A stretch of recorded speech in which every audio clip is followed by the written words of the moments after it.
Wires के set का magnetic field के स्टार्ट करो। इसमें देखो जो कंसेप्ट लगाना है इसमें पैरेलल वायर्स में,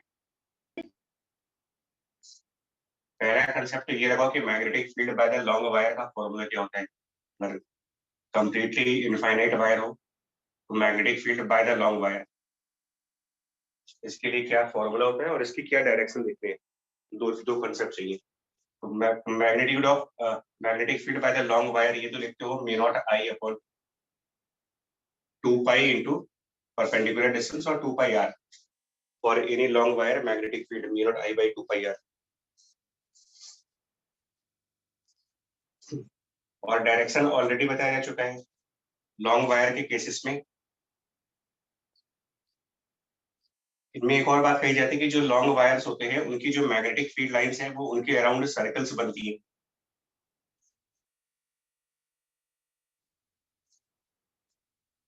तो सेकंड पॉइंट ये लगा रहे हैं कि जो मैग्नेटिक फील्ड लाइंस होंगी वो सर्कुलर के फॉर्म में आएंगी इन वायर्स के around, circulars around the wires.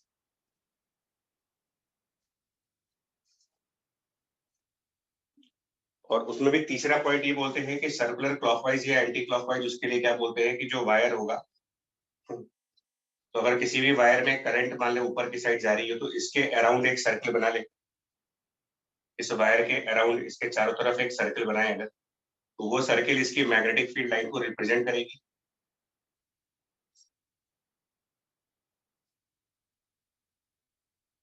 और जिस साइड करंट है, अगर जिस तरफ करंट है उस तरफ राइट हैंड थंब को रखेंगे, अगर in the direction of current अपना राइट हैंड थंब को प्लेस करें तो फिंगर्स जैसे क्लोज होंगी आपकी, थंब ऊपर रख करके जिस तरीके से फिंगर्स क्लोज होंगी तो वो fingers basically direction of magnetic field provide करेगी उसके चारों तरफ। ऊपर करंट है तो थंब को ऊपर रखेंगे, नीचे करंट है तो थंब को नीचे रखेंगे।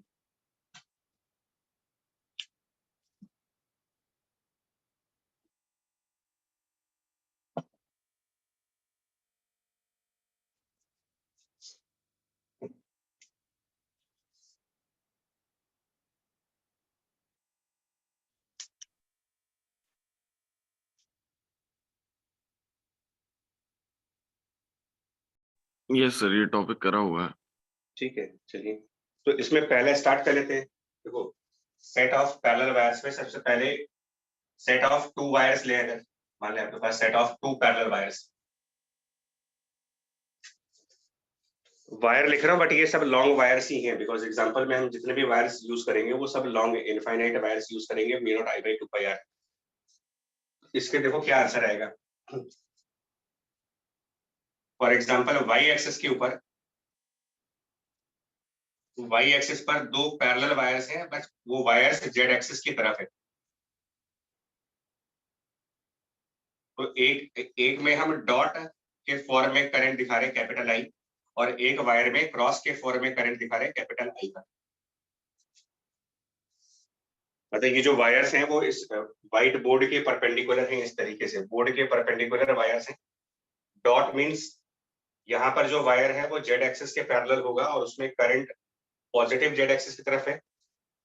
यहाँ पर जो वायर है वो भी जेड एक्सिस के पैरेलल है बट क्रॉस का मतलब उसमें करंट नेगेटिव जेड एक्सिस की तरफ जा रही है। और ये दोनों पॉइंट्स हमारे ए और ए है, ओरिजिन से सेम डिस्टेंस पर रखे गए इनको।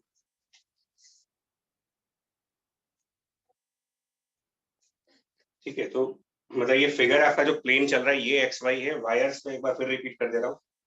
डॉट मतलब कि यहाँ पर एक वायर है जो कि जेड एक्सिस की तरफ है, इन्हें बोर्ड के परपेंडिकुलर है। डॉट मतलब उसमें करंट बाहर की तरफ, मतलब जो ऑब्जर्वर्स है उनकी तरफ आ रही है। और क्रॉस मतलब यहाँ पर बोर्ड के परपेंडिकुलरली अंदर की तरफ करंट का फ्लो है अलोंग द जेड एक्सिस। तो ये दो wires parallel to the z axis दिए जा रहे हैं आपको at a distance from origin. और एक्स एक्सिस पर कोई पॉइंट है, ऑन द एक्स एक्सिस कोई पॉइंट पी लेते हैं एट सम डिस्टेंस मान लिया जाए एक्स को, और यहाँ मैग्नेटिक फील्ड की वैल्यू चाहिए। इस पॉइंट पर मैग्नेटिक फील्ड कितनी होगी।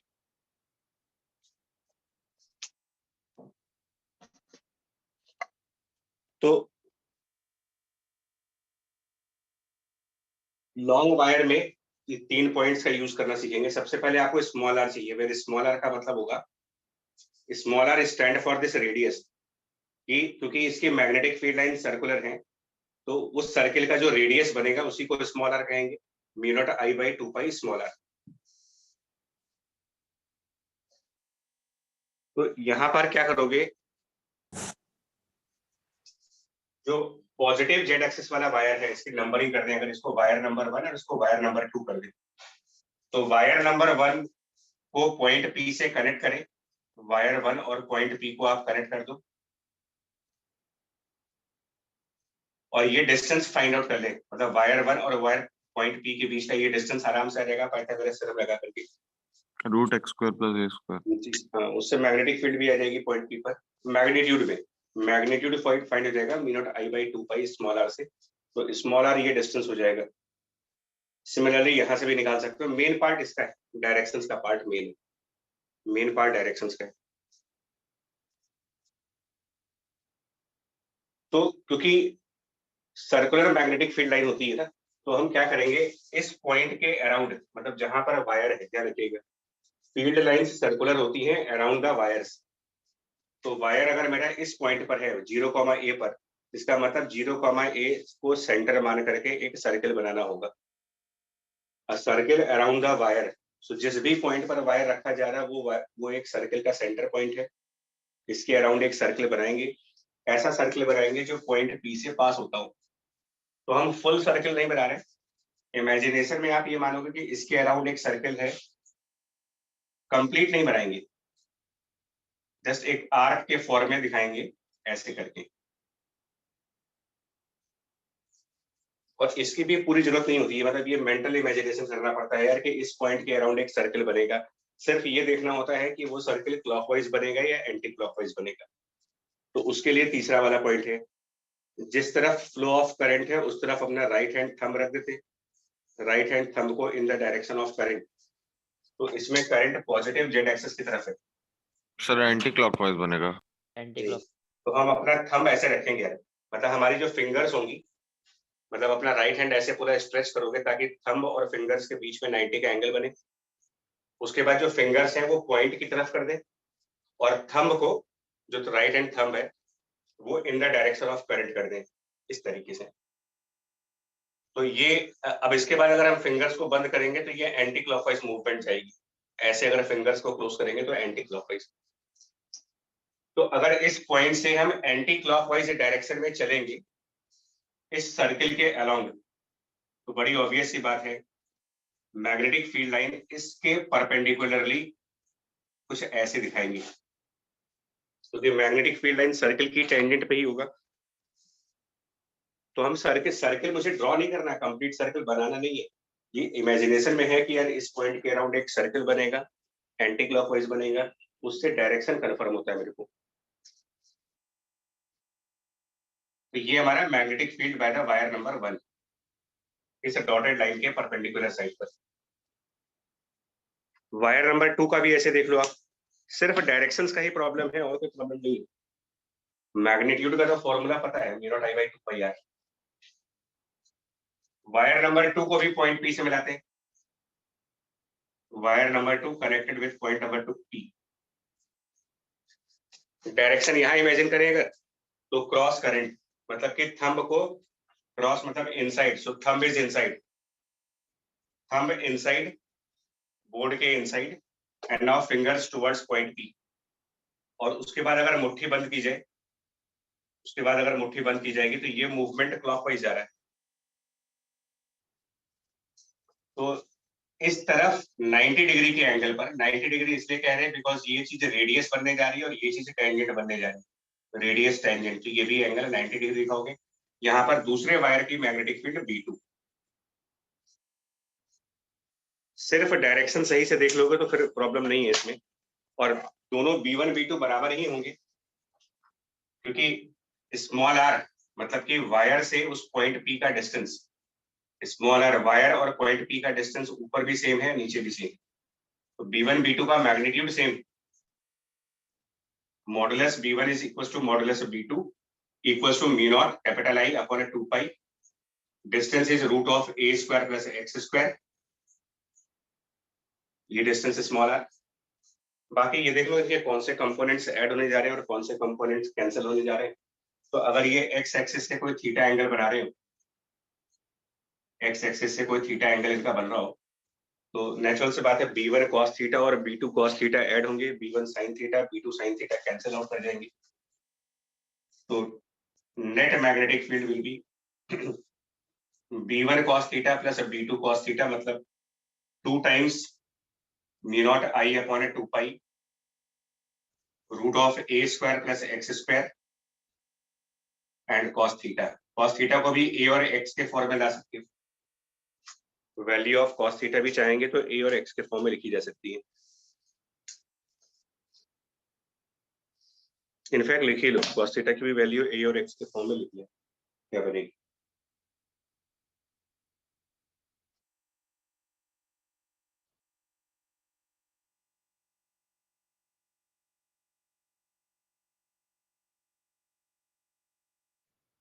लिखेंगे इसको ऐसा से जल्दी बोलते जाओ यार, क्योंकि यस सर। कौन रूट ए स्क्वायर प्लस एक्स स्क्वायर। हाँ जी, क्योंकि नहीं, अगर आप नहीं बोलोगे तो मैं इरेज करके आगे बढ़ता जाऊंगा, फिर कुछ चीज नहीं समझ आई होगी तो दिक्कत है। एनीवे cos थीटा की वैल्यू, बिकॉज थीटा यहाँ से आ रहेगा, ये थीटा है, ये 90 है, तो नेचुरली यहाँ पर 90 माइनस थीटा बनेगा, theta 90 and therefore 90 minus theta, that means ये एंगल थीटा है। So cos of theta is basically a by this value. तो cos थीटा की जब वैल्यू रखेंगे तो यहाँ पर न्यूमरेटर में ये हो जाना है और डिनोमिनेटर में से ये स्क्वायर रूट चला जाएगा, यानी ये कुल मिलाकर के a square plus x square बन जाएगा। ये मैंने इसलिए भी कहा है ना कि इसको हम ग्राफिकली ड्रॉ करना चाहते हैं कि इस मैग्नेटिक फील्ड का पोजीशन x के साथ ग्राफ कैसा बनेगा। ग्राफ के भी क्वेश्चंस आते हैं हमारे पास कि पोजीशन x और मैग्नेटिक फील्ड b जो निकाला गया, because net magnetic field x पर डिपेंडेंट है, तो b और x के बीच में किस टाइप का ग्राफ आएगा, इस तरीके के भी ऑब्जेक्टिव क्वेश्चंस आते हैं, या इसके एप्लीकेशन बेस्ड क्वेश्चंस भी होते हैं। तो ग्राफ तो क्लियर है, अगर आपको b और स्मॉल x पे ग्राफ ड्रॉ करने को दिया जाए, चेक करके देख लो b और स्मॉल x के बीच में कैसा ग्राफ दिखाएंगे।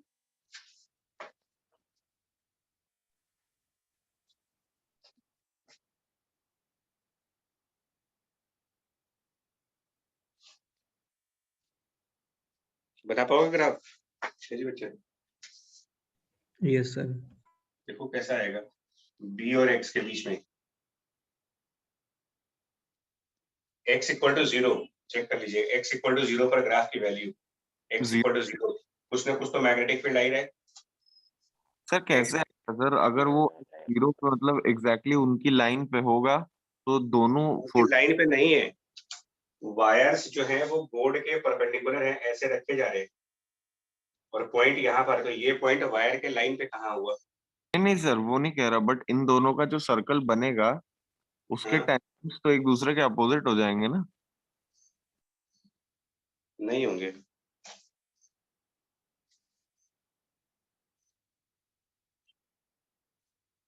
नहीं होंगे। देखो ऊपर में डॉट करंट है और नीचे में क्रॉस करंट है, तो इस क्रॉस वाले का सर्कल कैसा बनाओगे? इसके अराउंड क्लॉकवाइज सर्कल बनाना है या एंटी क्लॉकवाइज सर्कल बनाना है? क्रॉस वाले के अराउंड, मतलब थंब को अंदर रख करके देख लो आप। हाँ जी, क्लॉकवाइज। तो एक काम करो, इस क्रॉस वाले के अराउंड क्लॉकवाइज सर्कल बनाएंगे जो ओरिजिन से पास हो रहा होगा। तो हम ओरिजिन को टच करता हुआ एक क्लॉकवाइज सर्कल दिखा देते हैं आपको, उसका टेंजेंट अगर क्लॉकवाइज डायरेक्शन में दिखाओगे तो पॉजिटिव एक्स की तरफ जाएगा, और ऊपर वाले के अराउंड एंटी क्लॉकवाइज सर्कल बनेगा, ऊपर वाले के अराउंड एंटी क्लॉकवाइज सर्कल, तो उसका भी टेंजेंट इसी डायरेक्शन में जाएगा। एक बार ड्रॉ करके अपने आप देखो तो क्लॉकवाइज और एंटी क्लॉकवाइज सर्कल बनाओ।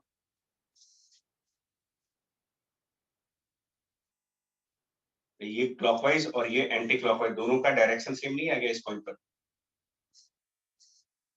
Yes sir. तो ऐड हो रहे हैं वो। सर अगर वो सेम डायरेक्शन में होते वायर्स में करंट तो ऑपोजिट चला जाता। हाँ, तो अलग बात है ना। तो वो तो सेट ऑफ वायर, वो तो टाइप ऑफ सेट पे डिपेंड करता है कि कैसा सेट दिया जा रहा है मुझे। Yes, sir, सेट मैं ऑफ वायर, हाँ वो तो अलग अलग कंडीशन, इसीलिए बोल रहा हूँ, उसको समझने के लिए बोल रहा हूँ। ये भी कोई रिजल्ट नहीं है, मतलब ये 3 पॉइंट्स का एप्लीकेशन समझ में आ जाएगा तो सेट ऑफ पैरेलल वायर्स का कोई भी न्यूमेरिकल कर आसानी से हो जाएगा। तो ग्राफ में क्या करना होगा यार, जैसे बी और एक्स के बीच में ग्राफ लिया ना, तो एक्स को 0 रखेंगे तो कुछ ना कुछ मैग्नेटिक फील्ड दिख रही है, और जैसे जैसे एक्स की वैल्यू बढ़ेगी, नेचुरल सी बात है कि एक्स बढ़ेगा तो मैग्नेटिक फील्ड कम होता जाएगा, और एक्स इन्फिनिटी रखने पर, एक्स की वैल्यू इनफाइनाइट रखेंगे तो मैग्नेटिक फील्ड की वैल्यू रिड्यूस कर जाएगी, 0 हो जाएगी। तो ये यहाँ से टुवर्ड्स 0 जाएगा, और क्योंकि ये एक्स स्क्वायर है यहाँ पर, तो पॉजिटिव एक्स और नेगेटिव एक्स दोनों के लिए सेम ग्राफ आएगा। एक्स स्क्वायर है तो चाहे एक्स की वैल्यू प्लस में रखी जाए, चाहे एक्स की वैल्यू माइनस में रखी जाए, ग्राफ सिमिलर होगा, यानी कि ये ऐसा ही ग्राफ नेगेटिव एक्स डायरेक्शन में भी जाएगी। दैट मींस एक सिमेट्रिकल ग्राफ होगा वाई एक्सिस के अराउंड, वाई एक्सिस के अबाउट, वर्टिकल एक्सिस के अबाउट सिमेट्रिकल ग्राफ।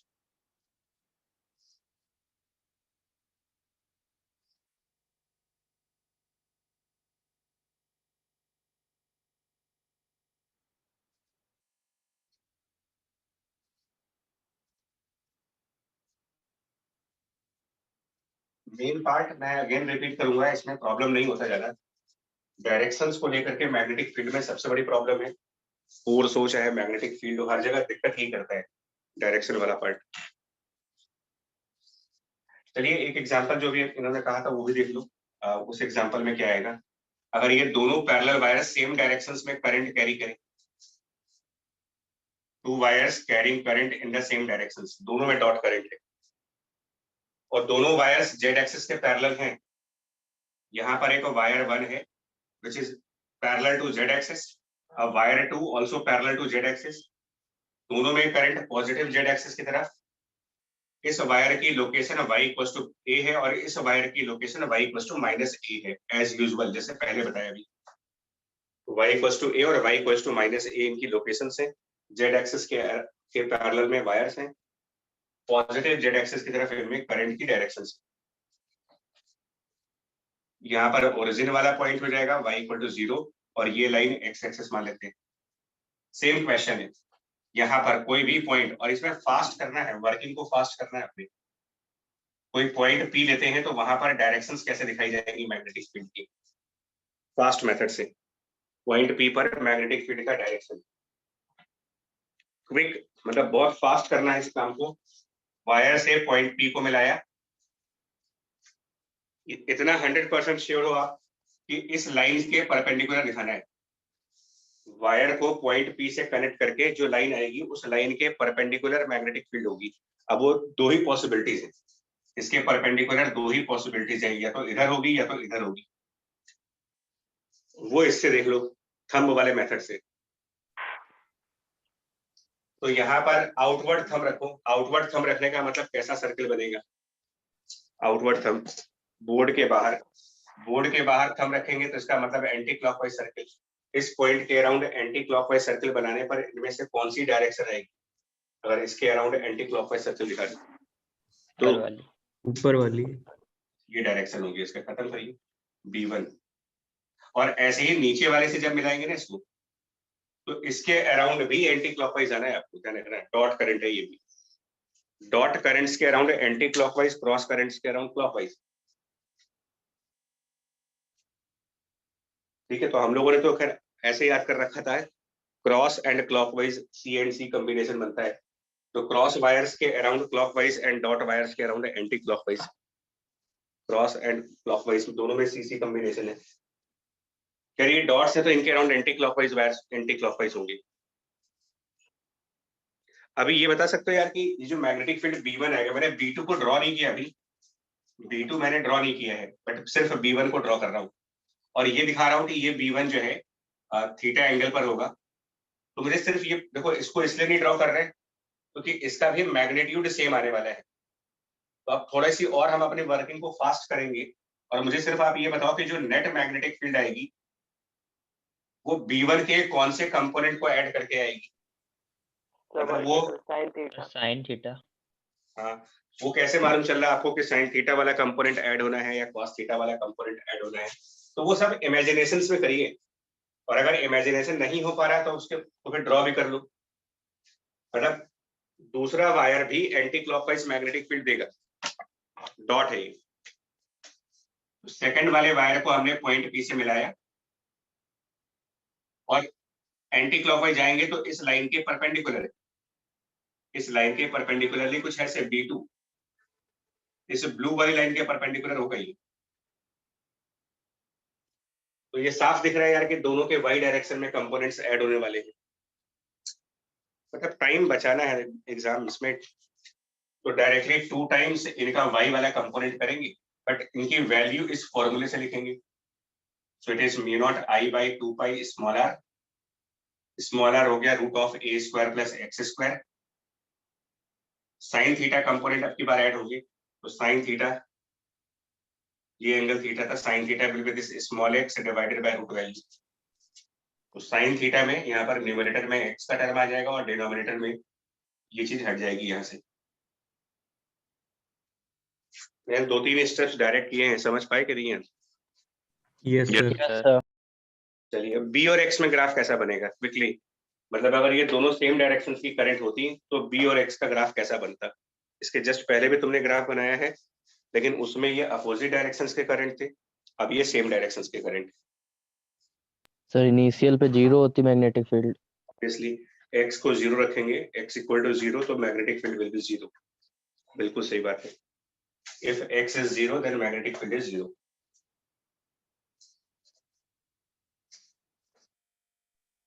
सो जैसा पिछले वाला था उसका नेगेटिव साइड वाला फ्लिप हो जाएगा नीचे से। नहीं नहीं बच्चा, ध्यान से इसमें थोड़ा फर्क है।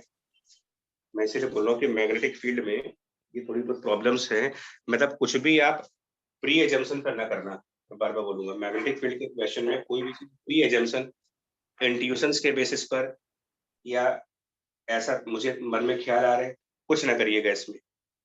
जो करना है कंसेप्ट को पेपर पर लिख करके करो, सिर्फ सोच करके ना करना, वरना इसमें बहुत गलतियां होंगी। मैग्नेटिज्म में पेपर पे बिना लिखे किसी आंसर को टिक ना करिए। जो भी आंसर दीजिएगा वो मैथमेटिकली कंफर्म होना चाहिए। तो अच्छा एक काम करें यार, इसको हटा दें अभी, मतलब ये तो क्योंकि आज Yes, sir. है ना, ये 3 ही पॉइंट्स आज से यूज होने हैं, 3 ही पॉइंट्स हैं बस इसका। ये जो आप कर रहे हो ये प्रॉब्लम्स है, लेकिन अल्टीमेटली इन प्रॉब्लम का सॉल्यूशन इन 3 पॉइंट्स नहीं है। ग्राफ कुछ ऐसा बन जाएगा, देखो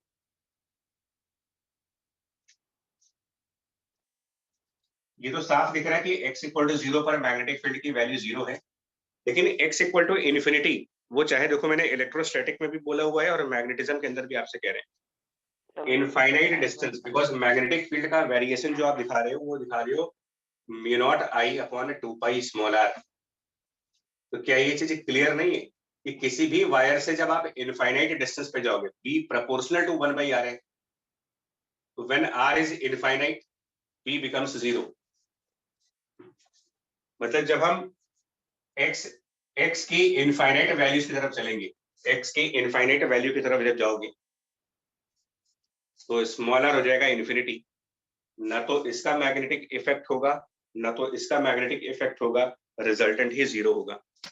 और वो अगर मैथमेटिकल भी वेरीफाई करना चाहते हो तो यहाँ से देख लो, x को इन्फिनिटी रखो, लेकिन ये मैथ्स में इन्फिनिटी बाई इन्फिनिटी वाली फॉर्म आ जाएगी।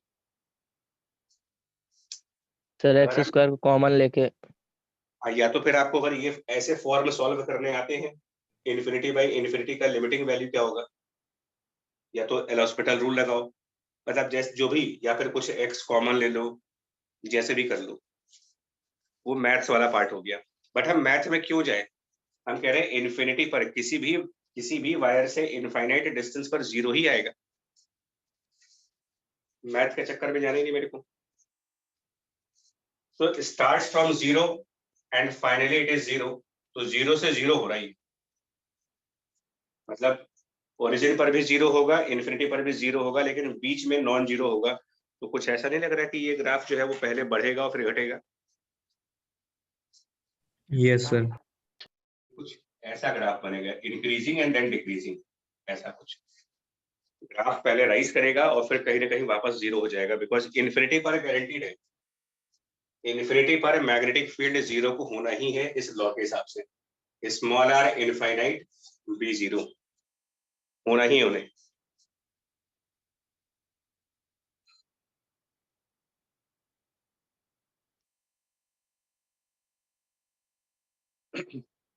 और क्योंकि डिनोमिनेटर तो एक्स स्क्वायर है लेकिन न्यूमरेटर में सिर्फ एक्स है, तो अगर पॉजिटिव एक्स होगा, देखिए जब एक्स पॉजिटिव तो बी पॉजिटिव, एक्स पॉजिटिव यानी बी पॉजिटिव फर्स्ट क्वाड्रेंट, पर जब एक्स की वैल्यू नेगेटिव हो जाएगी तो बी की वैल्यू भी नेगेटिव में आएगी, x negative b negative, first मतलब और थर्ड क्वाड्रेंट में सिमेट्रिक। Third quadrant. हाँ, ये सब थोड़े से देखने पड़ते हैं ग्राफ में।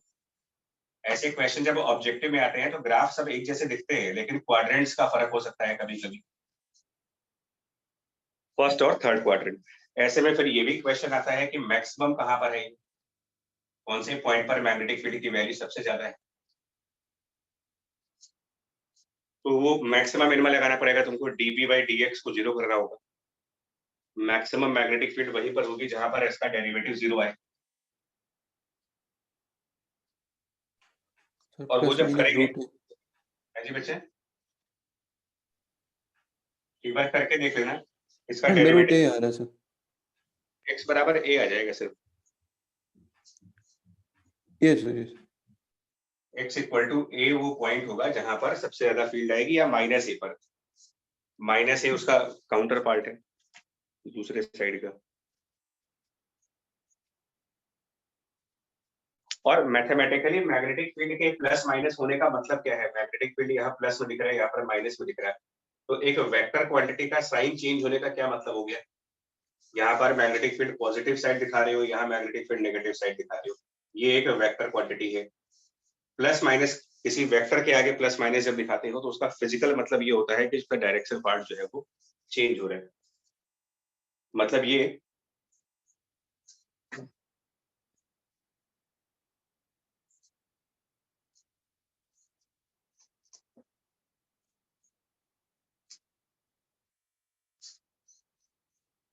मतलब ये होगा यार कि जो पॉजिटिव एक्स साइड है, अब देखिएगा इनकी अंडरस्टैंडिंग क्यों इंपॉर्टेंट है, क्यों मैं कह रहा हूँ कि मैग्नेटिक फील्ड फाइंड आउट करने का जो ये जो पार्ट है, ये पार्ट आपका 1 मिनट या 1.5 मिनट से ज्यादा का नहीं होना चाहिए, मतलब डायरेक्शंस को लेकर के इतनी प्रैक्टिस हो जानी चाहिए या इतना क्लैरिटी होनी चाहिए कि ये वाला स्टेप मुश्किल से 1 मिनट में कंप्लीट होना चाहिए, क्योंकि मेन क्वेश्चन इसके बाद है।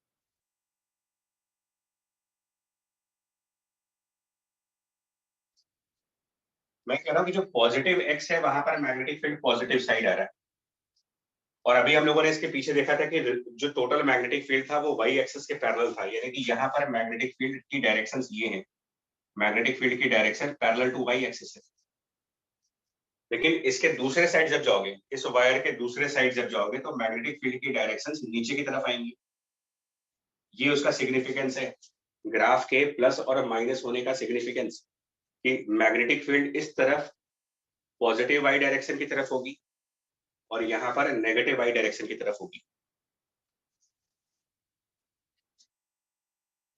वहीं पर इसके पिछले वाले एग्जांपल में, इसके जस्ट पीछे वाले एग्जांपल में,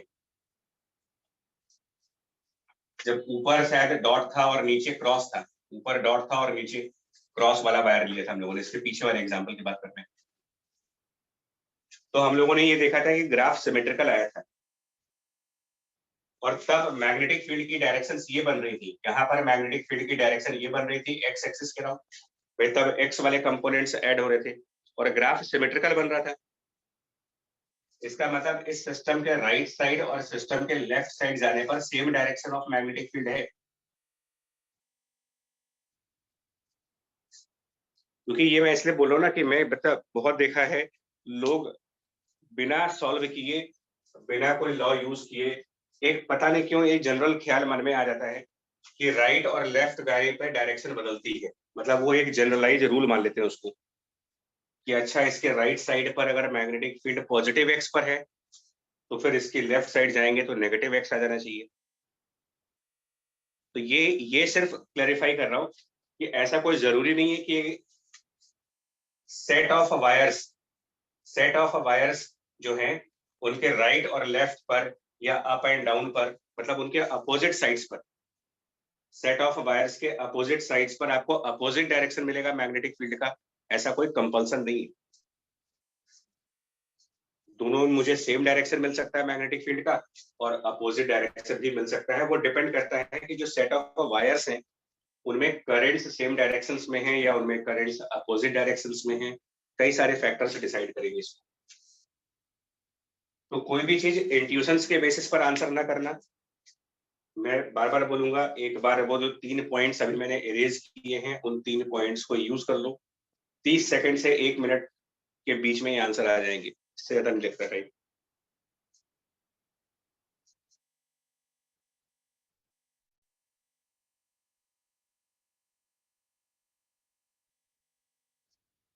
आइए बात समझ में आपको, यस सर।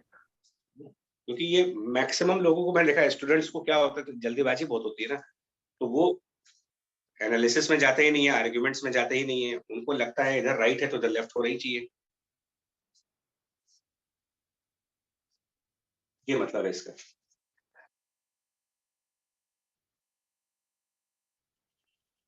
अब दोनों में एक और बात देखिएगा, जो ग्राफ आया है उसका सिग्निफिकेंस क्या है। ग्राफ का सिग्निफिकेंस क्या था? इसमें जो ग्राफ बना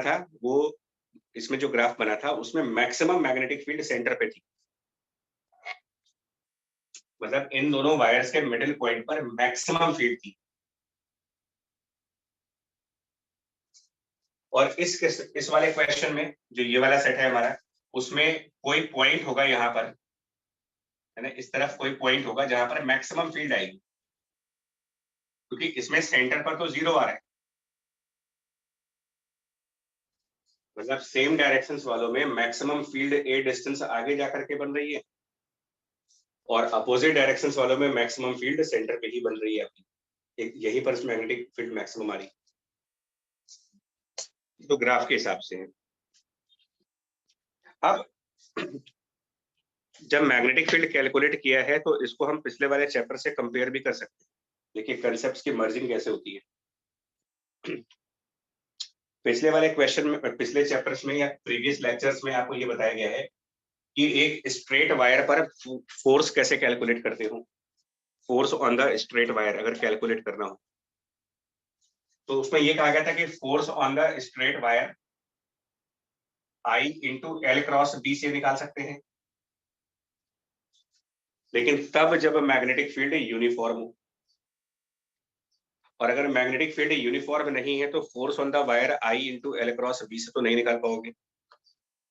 उस केस में हमें फोर्स के लिए I into integration of dl cross b करना, मतलब डिफरेंशिएशन करना, सॉरी इंटीग्रेट करके निकालते हैं। ये आपको ये भी कंसेप्ट बताए हैं। तो ये जो सेट ऑफ वायर्स होते हैं, मतलब सेट ऑफ पैरेलल वायर्स, ये कैसे पता लगाओगे कि सेट ऑफ पैरेलल वायर्स जो हैं वो यूनिफॉर्म फील्ड प्रोड्यूस करने वाले हैं या नॉन यूनिफॉर्म फील्ड प्रोड्यूस करने वाले हैं। हमने 2 तरीके के सेट ऑफ वायर्स दिखाए आपको, set of parallel wires with opposite currents and the set of parallel wires with the same direction of current. एक चीज तो दोनों में कॉमन है, ना तो यहाँ पर कांस्टेंट मैग्नेटिक फील्ड आ रही है, ना तो यहाँ पर कांस्टेंट मैग्नेटिक फील्ड आ रही है। यानी इन दोनों ही केसेस में मैग्नेटिक फील्ड वेरिएबल्स आ रहे, नॉन यूनिफॉर्म आ रहे, एक्स पे डिपेंडेंट आ रहे। तो किसी भी सेट ऑफ पैरेलल वायर्स की वजह से यूनिफॉर्म मैग्नेटिक फील्ड प्रोड्यूस नहीं की जा सकती। और ऐसी कंडीशंस में अगर अब आप 2 कंसेप्ट्स को मर्ज कर दो, 2 कंसेप्ट्स को मर्ज करने जा रहा हूं मैं। एक कंसेप्ट हुआ magnetic field by set of parallel wires का, और दूसरा कंसेप्ट हुआ force by the magnetic field on a straight wire. इन 2 कंसेप्ट्स की मर्जिंग करने जा रहे हैं। तो हमने क्या किया, यहाँ पर 2 वायर्स लिए, दोनों ही इनफाइनेटली लॉन्ग है, कैपिटल आई सेम डायरेक्शन वाली करंट्स हैं। ये एक वायर हमारा y इक्वल्स टू a वाले पॉइंट पर, दूसरा wire y equals to minus a वाले पॉइंट पर, एज यूजुअल जैसे अभी तक चला आ रहा था। y इक्वल टू 0 वाला पॉइंट। अब हम क्या करने जा रहे हैं यार, यहाँ कहीं पर एक हम वायर प्लेस करने जा रहे हैं, यहाँ कहीं पर, और वो जो हम वायर रखने जा रहे हैं, यहाँ कहीं पर एक वायर प्लेस करेंगे। तो अगर मैं यहाँ पर एक wire parallel to y axis place करूं, एक wire parallel to y axis, suppose that x equal to a/2 distance पे, x equal to a/2 distance पर मैंने एक छोटा सा वायर लिया, शॉर्ट वायर, उसका करंट y एक्सिस के पैरेलल है I डैश करंट। क्या इसके ऊपर कोई फोर्स लगेगी, और लगेगी तो कितनी लगेगी? क्या इस वायर पर कोई फोर्स आएगी? तो अभी आपको ये ध्यान रखना पड़ेगा। देखो अभी जो पीछे दो एग्जांपल दिए हैं वो बेसिक एग्जांपल्स हैं। These are set of two parallel wires with same direction of current, same direction of current.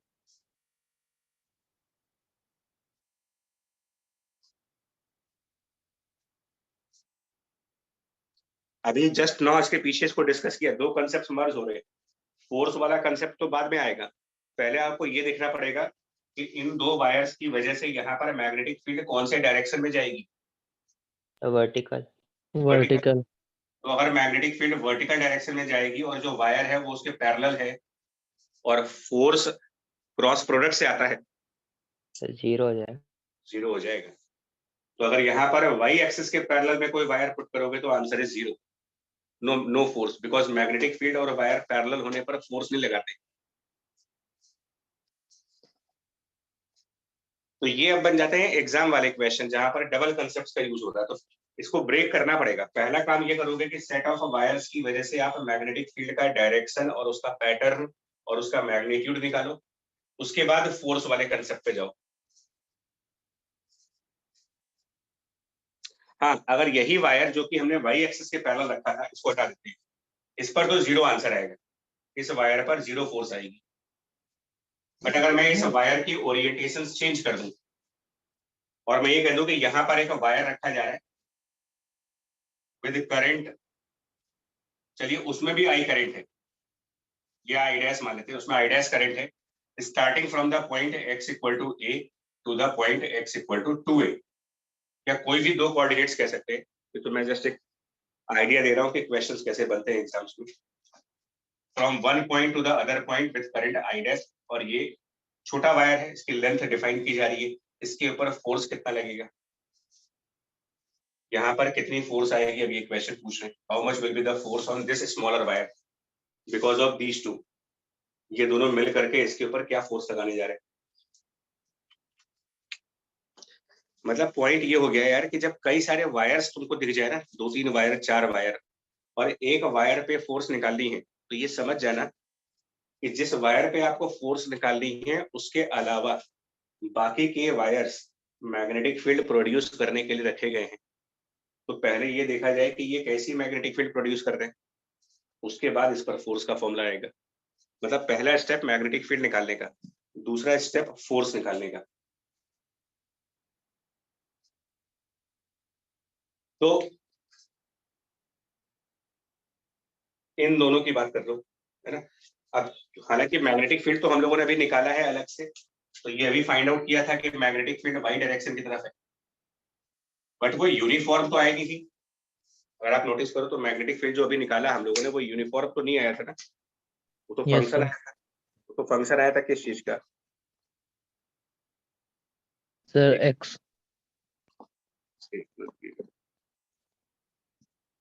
X का फंक्शन आया था वो। यार ये कैमरा हिल गया, रुको जरा।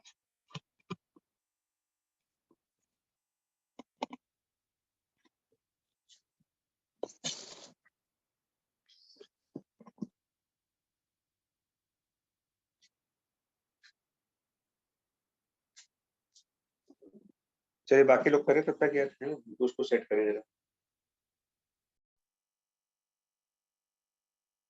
तो फोर्स निकालने के लिए, क्योंकि जब हमको ये पता है, देखिए ये बड़े आसान क्वेश्चंस नहीं है यार एग्जाम के पॉइंट से। तो आप यहाँ पर डायरेक्टली ILB नहीं लगाओगे क्योंकि ये magnetic field function of x निकाली गई है, और इसी का फॉर्मूला जस्ट नाउ हमने लिखा था mu naught capital I small x by pi times A square plus x square. यही तो आंसर आया था अभी थोड़ी देर पहले, यही आंसर आया था इसका मैग्नेटिक फील्ड का। Yes sir. लेकिन अब इसका ये मतलब नहीं कि इसको याद करके जाना है, ये नहीं बोल रहा हूँ मैं, सिर्फ ये कह रहा हूँ कि सेट ऑफ पैरेलल वायर्स के साथ अगर कोई छोटा मोटा वायर और है जिसपे फोर्स निकालने का क्वेश्चन आ रहा है, तो इसको दो पार्ट्स में डिवाइड करके करेंगे। पहले इनकी मैग्नेटिक फील्ड निकालेंगे, ऑन द स्पॉट डिराइव करेंगे, उसके लिए वो तीन concept me not I by 2πr, circular magnetic field, resultant, और उसके बाद फोर्स वाला कंसेप्ट। तो अब ये जो आंसर बनेगा वो ये बनेगा इक्वल टू आई, तो यहाँ पर लिखेंगे आई डैश, जिस पर फोर्स निकालनी है उसकी करंट, क्योंकि ये नॉन यूनिफॉर्म मैग्नेटिक फील्ड है तो हमको छोटा लेंथ dx लेना पड़ेगा, इसकी छोटी लेंथ dx और इनटू ये मैग्नेटिक फील्ड।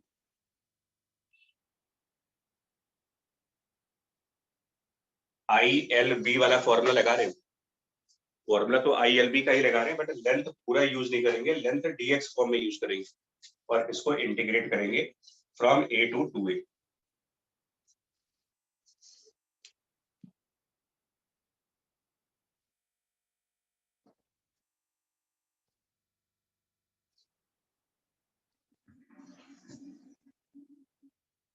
मेरा पॉइंट समझ पाए कि हमने क्या बोला आपको यार? Yes sir. ठीक है, बाकी तो मैथ है। अब इसका इंटीग्रेशन क्या आएगा, मतलब x dx by a square plus x square का क्या इंटीग्रेशन होता है, बाकी वो सब चीज तो सेकेंडरी है। लॉजिक मेरा ये, अब मान ले यहाँ पर डॉट है और यहाँ पे क्रॉस, दूसरा वाला सेट है जो सेकंड वाला सेट, एक अपोजिट करंट्स की वायर्स का सेट लेते हैं, set of parallel wires with opposite currents. अब बताइए इसमें कौन से ओरिएंटेशन पर फोर्स नहीं आएगा, मतलब अगर हम यहाँ पर एक वायर रखें और सपोज वो वायर एक्स एक्सिस के अलाउंग रखा जाए, क्या इस पर फोर्स आएगा? अगर एक वायर एक्स एक्सिस के अलाउंग रखूं तो अब इसका मैग्नेटिक फील्ड पैटर्न देखो पहले कैसा आएगा, इसकी मैग्नेटिक फील्ड की डायरेक्शंस क्या आएंगी? हॉरिजॉन्टल। हॉरिजॉन्टल, मतलब इसी के पैरेलल अभी हम लोगों ने ये सब डिस्कस किया था कि सेट ऑफ अपोजिट वायर्स के केस में मैग्नेटिक फील्ड ऐसे आया था, तो ये इस बार ये हॉरिजॉन्टल वायर पे जीरो फोर्स आएगी, फोर्स ऑन हॉरिजॉन्टल वायर इस बार जीरो हो जाएगी।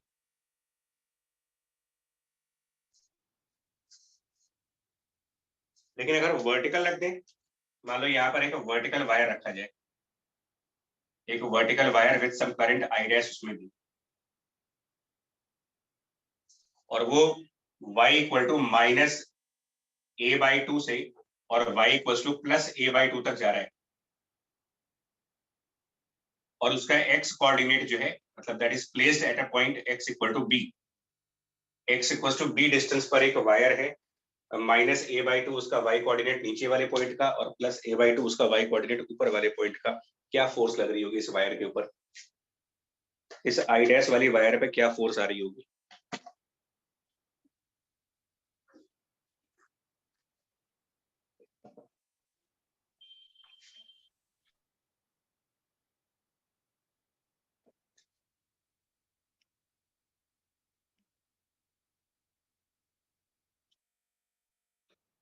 तो यार क्या क्या बना था इसका मैग्नेटिक फील्ड का डायरेक्शन भाई, अभी क्या बना था यार अपोजिट वाले में?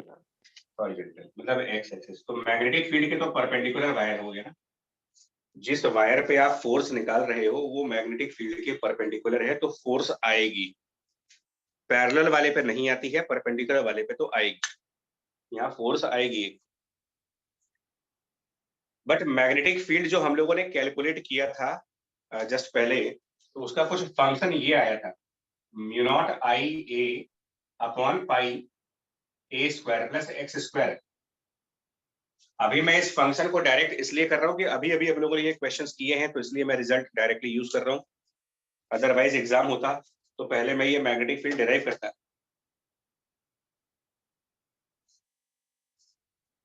ये बताओ ये वायर यूनिफॉर्म मैग्नेटिक फील्ड में है या फिर नॉन यूनिफॉर्म मैग्नेटिक फील्ड में है? Non uniform. नॉन तो हाँ, बट उसकी नॉन यूनिफॉर्मिटी कौन सी पोजीशन में हो रही है, कौन सी डायरेक्शन में नॉन यूनिफॉर्म है? बी किस चीज का फंक्शन है? Sir x. तो क्या इस वायर में एक्स कोऑर्डिनेट का वेरिएशन है? मतलब जो करंट आई डैश फ्लो हो रही है, तो during the flow of current I dash क्या इसका क्या इसका एक्स कोऑर्डिनेट चेंज हो रहा है? No sir. तो ये यूनिफॉर्म मैग्नेटिक फील्ड का केस हो गया, क्योंकि बी फंक्शन ऑफ एक्स है, मतलब एक्स डायरेक्शन में मैग्नेटिक फील्ड कम ज्यादा हो रही है, वाई डायरेक्शन में थोड़ी कम ज्यादा हो रही है। मतलब कि जितनी मैग्नेटिक फील्ड यहाँ पे लग रही होगी उतनी ही यहाँ भी लग रही होगी, उतनी ही यहाँ भी लग रही होगी, उतनी ही यहाँ भी होगी। इस पूरे वायर पे तो सेम मैग्नेटिक फील्ड काम कर रही है, क्योंकि इस वायर के अलग अलग पॉइंट्स का कोऑर्डिनेट वाई डिफर कर रहा है, एक्स कोऑर्डिनेट डिफर नहीं कर रहा है इनका। तो कहने को magnetic field function of x है, बट अल्टीमेटली ये यूनिफॉर्म मैग्नेटिक फील्ड वाला ही क्वेश्चन बन गया। यानी यहाँ पर फोर्स निकालने के लिए आई डैश इस वायर की पूरी लेंथ, अब इंटीग्रेशन की जरूरत नहीं है मेरे को, टोटल लेंथ ऑफ वायर ए और मैग्नेटिक फील्ड जो इस वायर के ऊपर होगी, मैग्नेटिक फील्ड जो इस वायर पर एक्ट कर रही होगी, और ये wire x equal to b पर रखा जा रहा है, तो एक्स को बी रख करके मैग्नेटिक फील्ड की वैल्यू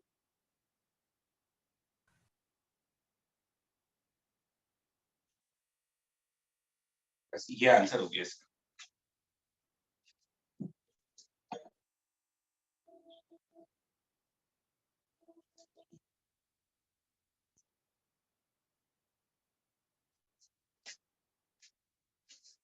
मतलब ऐसा नहीं है कि बी फंक्शन देखा नहीं, बिना कुछ सोचे समझे हम चालू हो गए इंटीग्रेशन वगैरह में।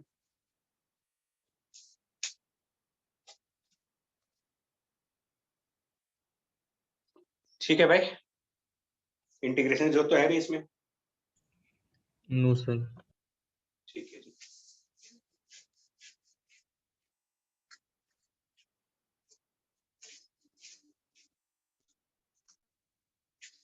अब यार हमने सेट ऑफ 2 वायर्स का एग्जांपल लिया है, आप सेट ऑफ 3 वायर्स भी ले सकते हो, सेट ऑफ 4 वायर्स भी ले सकते हो, सेट ऑफ 5 वायर्स, उसमें कोई लिमिट नहीं है। तो मैं एज एग्जांपल ना एक सेट ऑफ 4 वायर्स दिखाता हूँ। 4 वायर्स अगर पैरेलल है और ये सब इनफाइनाइटली लार्ज है, क्रॉस डॉट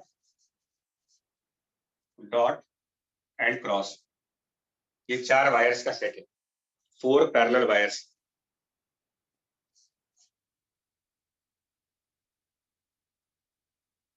और ये इस तरीके से रखे गए हैं कि ये एक स्क्वायर का फिगर फॉर्म करेंगे। मतलब अगर हम इन वायर्स को आपस में कनेक्ट कर दें तो they are like square figure of side length कुछ ए मान लीजिए कि साइड लेंथ ए। अब क्रॉस एंड डॉट तो आप समझ रहे हो ना, यहाँ पर करंट्स कैसे दिखाई जा रही है। जैसे अगर हम सब में आई लिख रहे हैं तो ये डॉट एंड क्रॉस के थ्रू आपको क्या समझ में आ रहा है, करंट्स का डायरेक्शन कैसे होगा। तो जितने डॉट दिखाए जा रहे हैं इसका मतलब करंट इस व्हाइट बोर्ड के परपेंडिकुलर बाहर की तरफ, या आप लोगों के लिए आपके पेपर से परपेंडिकुलर बाहर की तरफ, जिस पेज पे आप डायग्राम बनाओगे उस पेज के परपेंडिकुलर आपकी आपके आंखों की तरफ, टुवर्ड्स व्यूअर, छत की तरफ, और ये अंदर की तरफ। चल सेंटर पॉइंट पर मैग्नेटिक फील्ड होगा या नहीं होगा ये बताइए। इस स्क्वायर के सेंटर पॉइंट पर मैग्नेटिक फील्ड होगा या नहीं होगा, और अगर होगा तो किधर होगा। ये सारे आंसर्स हैं।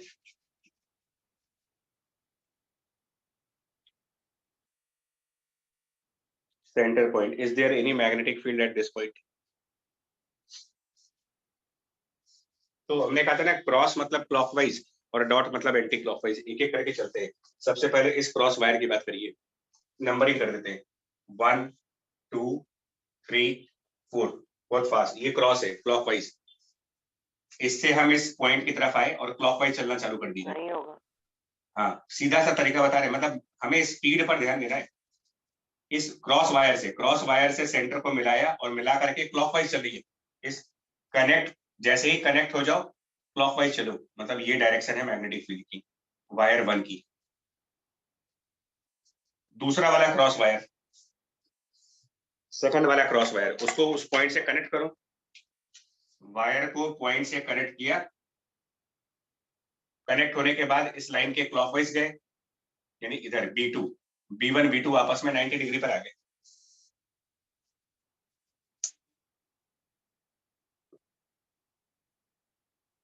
B4 सॉरी B4 B2 का निकालोगे, वायर नंबर 2 का निकालेंगे तो उसको भी निकाल सकते हो। वायर नंबर 2 से इस पर आए, पॉइंट की तरफ आए, डॉट वायर था तो एंटी क्लॉकवाइज चलना चालू कर दीजिए, वायर से सेंटर पे पहुंच करके और एंटी क्लॉकवाइज चलना स्टार्ट कर दीजिए। ये B2 हो गया, सॉरी एंटी क्लॉकवाइज चलना स्टार्ट करेंगे तो इधर जाएंगे B2। और वायर 3 से सेंटर पे जाओ, वायर 3 से जिस पॉइंट पर मैग्नेटिक फील्ड निकाल रहे थे वहां जा रहे हैं, तो वायर 3 से सेंटर की तरफ जा रहे हैं, ये डॉट वायर था, सेंटर पे पहुंच करके एंटी क्लॉकवाइज चलना स्टार्ट कर देते हैं तो B1 की डायरेक्शन में आ जाएंगे, ये मैग्नेटिक फील्ड B3 हो गया। क्या ये डायरेक्शन निकालने के लिए सही नहीं लग रहा आपको, या कोई और तरीका अगर आप लोग सजेस्ट करो?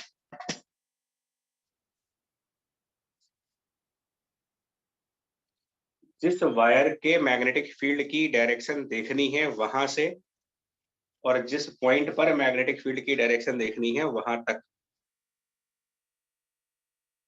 वायर से उस पॉइंट तक पहुंच जाते हैं और पहुंचने के बाद क्लॉकवाइज और एंटी क्लॉकवाइज चलना स्टार्ट कर देते हैं depending on cross and dot. Cross वाले में क्लॉकवाइज, डॉट वाले में एंटी क्लॉकवाइज, अपने आप चारों की डायरेक्शंस मिलती चली जाएंगी। तो जीरो तो नहीं आ रहा आंसर मेरे हिसाब से यार, क्योंकि जो फील्ड्स की डायरेक्शंस हैं वो कैंसिल आउट नहीं हो रही है, यस सर। कैंसिल आउट नहीं हो रही है, तो रिजल्टेंट मैग्नेटिक फील्ड कुछ ना कुछ आएगा, कुछ ना कुछ मैग्नेटिक फील्ड बन रहा है यहाँ पर। मैं फिर बोलूंगा, बार बार बोलूंगा, रिक्वेस्ट करूंगा कि भाई पेपर पे लिख करके ही आंसर दीजिए, सोच के नहीं, मतलब मन में करके, मेंटली ये सब आंसर मत दो कि हमारे मन में ऐसा सोचा है मैंने। तो जो नेट मैग्नेटिक, और ये चारों का मैग्नीट्यूड बराबर होगा, अगर ये स्क्वायर है तो किसी भी वायर से ये जो डिस्टेंस आएगा वो a/√2 आएगा। तो किसी भी एक वायर का मैग्नेटिक फील्ड का मैग्नीट्यूड इन चारों का मॉडुलस सेम है, B1 B2 B3 B4 magnitude में सब बराबर। तो B1 equals to B2 equals to B3 equals to B4 in magnitude, and they all are mu naught I upon 2 pi into that distance a/√2। अब resultant देख लो मेरे ख्याल से भाई, तो जो नेट मैग्नेटिक फील्ड कैलकुलेट होगी इस पॉइंट पर,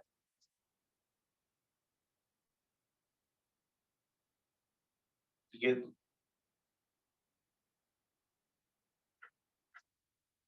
इसी में √2 मल्टीप्लाई करके आ जाएगा क्या आंसर? Yes sir. या 2√2? 2√2 सर। 2√2 मतलब वो तो कर लोगे ना, मतलब एक्चुअली क्या होगा, नेट विल बी, रूट के अंदर आपको कुछ ऐसा करना पड़ेगा, B1 और B3 एक डायरेक्शन में, तो B1 प्लस B3 का स्क्वायर और प्लस B2 प्लस B4 का स्क्वायर, तो वेक्टर वेक्टर लगा करके ना रिजल्टेंट रिजल्टेंट सब निकाल लीजिएगा।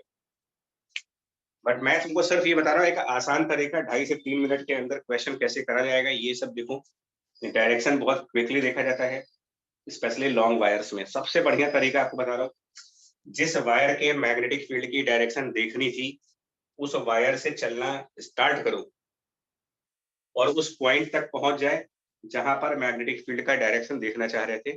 पहुंचने के बाद क्रॉस वाले केसेस में क्लॉकवाइज चलिए, C and C combination, dot वाले में एंटी क्लॉकवाइज चली जाएगी।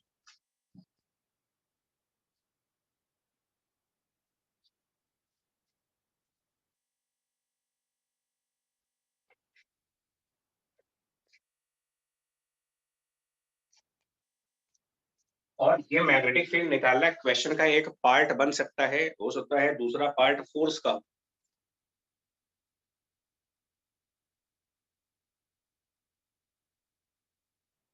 फॉर एग्जाम्पल,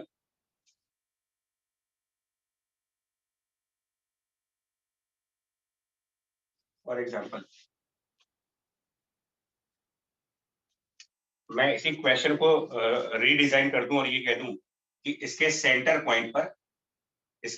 पॉइंट पर एक अल्फा पार्टिकल को हमने राइट साइड कुछ velocity v the. At the center point, alpha particle given a velocity towards right side. In which direction the particle will deviate? Where will be the force on the particle?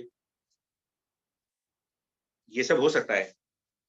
मतलब 2-3 concepts मर्ज किए जा सकते हैं.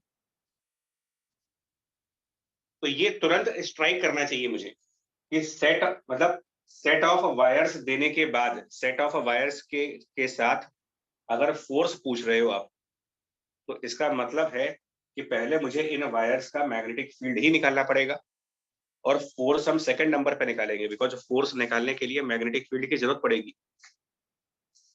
और यहाँ force का कौन सा फॉर्मूला लगाएंगे? तो क्योंकि ये एक चार्ज पार्टिकल है, तो फोर्स का फॉर्मूला लॉरेंज वाला लगाओगे, F बराबर Q into V cross B. तो इसमें जरूरत तो आपको मैग्नेटिक फील्ड की है ना. तो यहाँ पर कौन सा मैग्नेटिक फील्ड यूज करेंगे? तो this magnetic field is by the set of 4 wires. और उसको निकालने का, मैं सिर्फ इसको निकालने का कंसेप्ट बता रहा हूँ, क्योंकि एक कंसेप्ट ऑलरेडी पहले पता चुके हैं आपसे कि फोर्स कैसे देखा जाता है. बट उसमें मैग्नेटिक फील्ड, अगर मैग्नेटिक फील्ड प्रोड्यूस करने के लिए हमने 4 पैरेलल वायर्स यूज की थी, तो उसको देख सकते हो.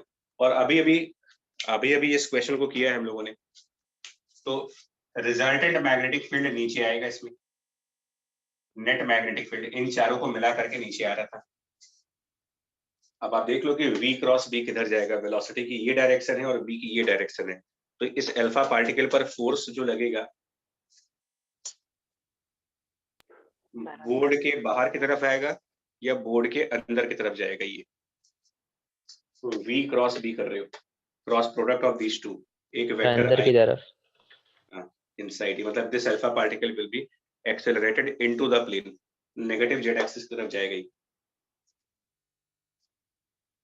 इतने ही क्वेश्चंस आने हैं और कुछ नहीं, ऐसा कि बहुत मर्जी नहीं की जाएगी कंसेप्ट्स की.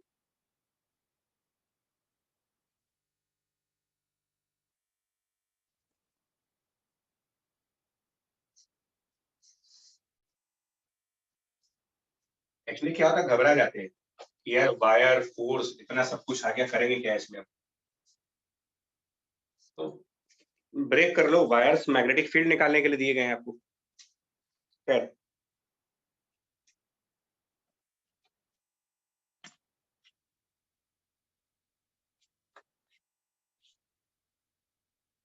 अब ये जो सेट ऑफ पैरेलल वायर्स का मैंने भी आपको दिया, अब हम सेट ऑफ पैरेलल वायर्स के क्वेश्चन में हम इनको कंटिन्यूटी में लेके चल रहे हैं.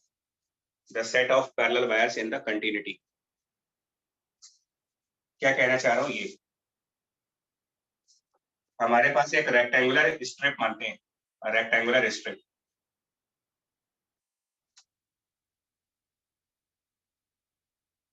शायद तुम लोग को डायग्राम शायद दिखे ना, तो मैं ब्रॉड डायग्राम बड़ा बना रहा हूँ ताकि स्क्रीन पर दिख जाए आपके. थोड़ा सा मोटा करके डायग्राम बनाएंगे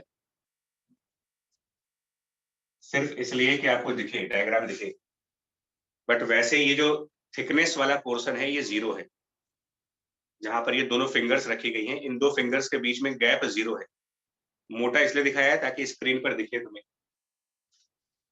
तो एक माचिस के डब्बे की तरीके से है ना, माचिस का डब्बा जैसे होता है वैसे. इसमें करंट अंदर की तरफ फ्लो कर रहा है, फ्लो ऑफ करंट इनसाइड, कुछ ऐसे जैसे माचिस की तीलियां रखते हो आप अंदर, माचिस के डब्बे के तरीके से, और उसके अंदर माचिस की तीली के तरीके से करंट फ्लो कर रहा है. और ये टोटल करंट कैपिटल आई है. मतलब ये जो करंट यहाँ पर फ्लो कर रहा है उसका डिस्ट्रीब्यूशन दे रखा है, current per unit width is के. करंट पर यूनिट विड्थ दे रखा है के बराबर. कौन सी विड्थ? ये वाली विड्थ, ये जो विड्थ है, current per unit this width, ये गिवन है स्मॉल के. और इसकी जो लेंथ है वो काफी infinite, length is tending to infinity. यानी कुल मिलाकर के long rectangular strip long rectangular strip लेते हैं इसको, बहुत बड़ी सी पट्टी टाइप की चीज। और इस स्ट्रिप के परपेंडिकुलरली, मतलब नॉर्मल टू दिस स्ट्रिप, इसकी प्लेन के परपेंडिकुलर साइड जाने पर क्या मैग्नेटिक फील्ड होगा, ये question. Eight this point magnetic field की वैल्यू जो इस स्ट्रिप की प्लेन के परपेंडिकुलर जाने पर होगा at some distance small are.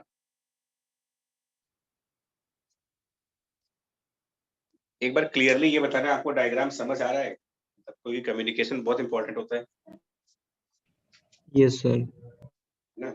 Diagram ठीक है, मतलब कोई ऐसा कंफ्यूजन तो नहीं है कि कोई डायरेक्शन समझ में नहीं आ रही होगी या ये चीजें, क्योंकि अंडरस्टैंडिंग तभी हो पाएगी।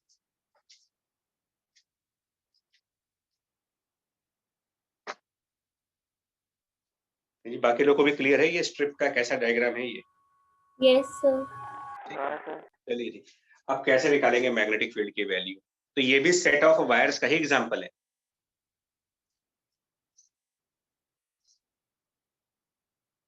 तो हम क्या करने जा रहे हैं, देखो इसका, क्योंकि हम इसमें ना 2 डायमेंशनल पिक्चर दिखाएंगे, ये 3 डायमेंशनल पिक्चर है।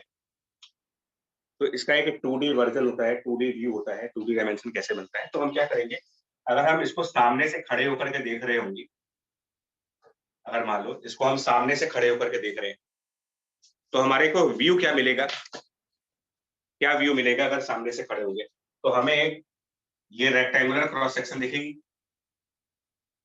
जिसमें करंट अंदर जाता हुआ दिखेगा आपको। तो हम क्या करेंगे, इसका एक 2D व्यू लेंगे, एक रेक्टेंगुलर क्रॉस सेक्शन दिखाएंगे जिसमें मुझे करंट अपने से दूर जाता हुआ दिखाई पड़ेगा, तो उसको हम क्रॉस से रिप्रेजेंट कर देंगे। और मान लेते हैं कि ये विड्थ बी है, दिस विड्थ बी, तो वो हम यहाँ पर बी, मतलब यही विड्थ बी दिखेगी आपको। ये ऑब्जर्वर का व्यू है, तो व्यू ऑफ दिस ऑब्जर्वर, तो उसको सिर्फ ये सामने वाला क्रॉस सेक्शन दिखेगा जिसमें करंट अंदर जा रहा है, तो वो उसको क्रॉस के थ्रू रिप्रेजेंट करेगा।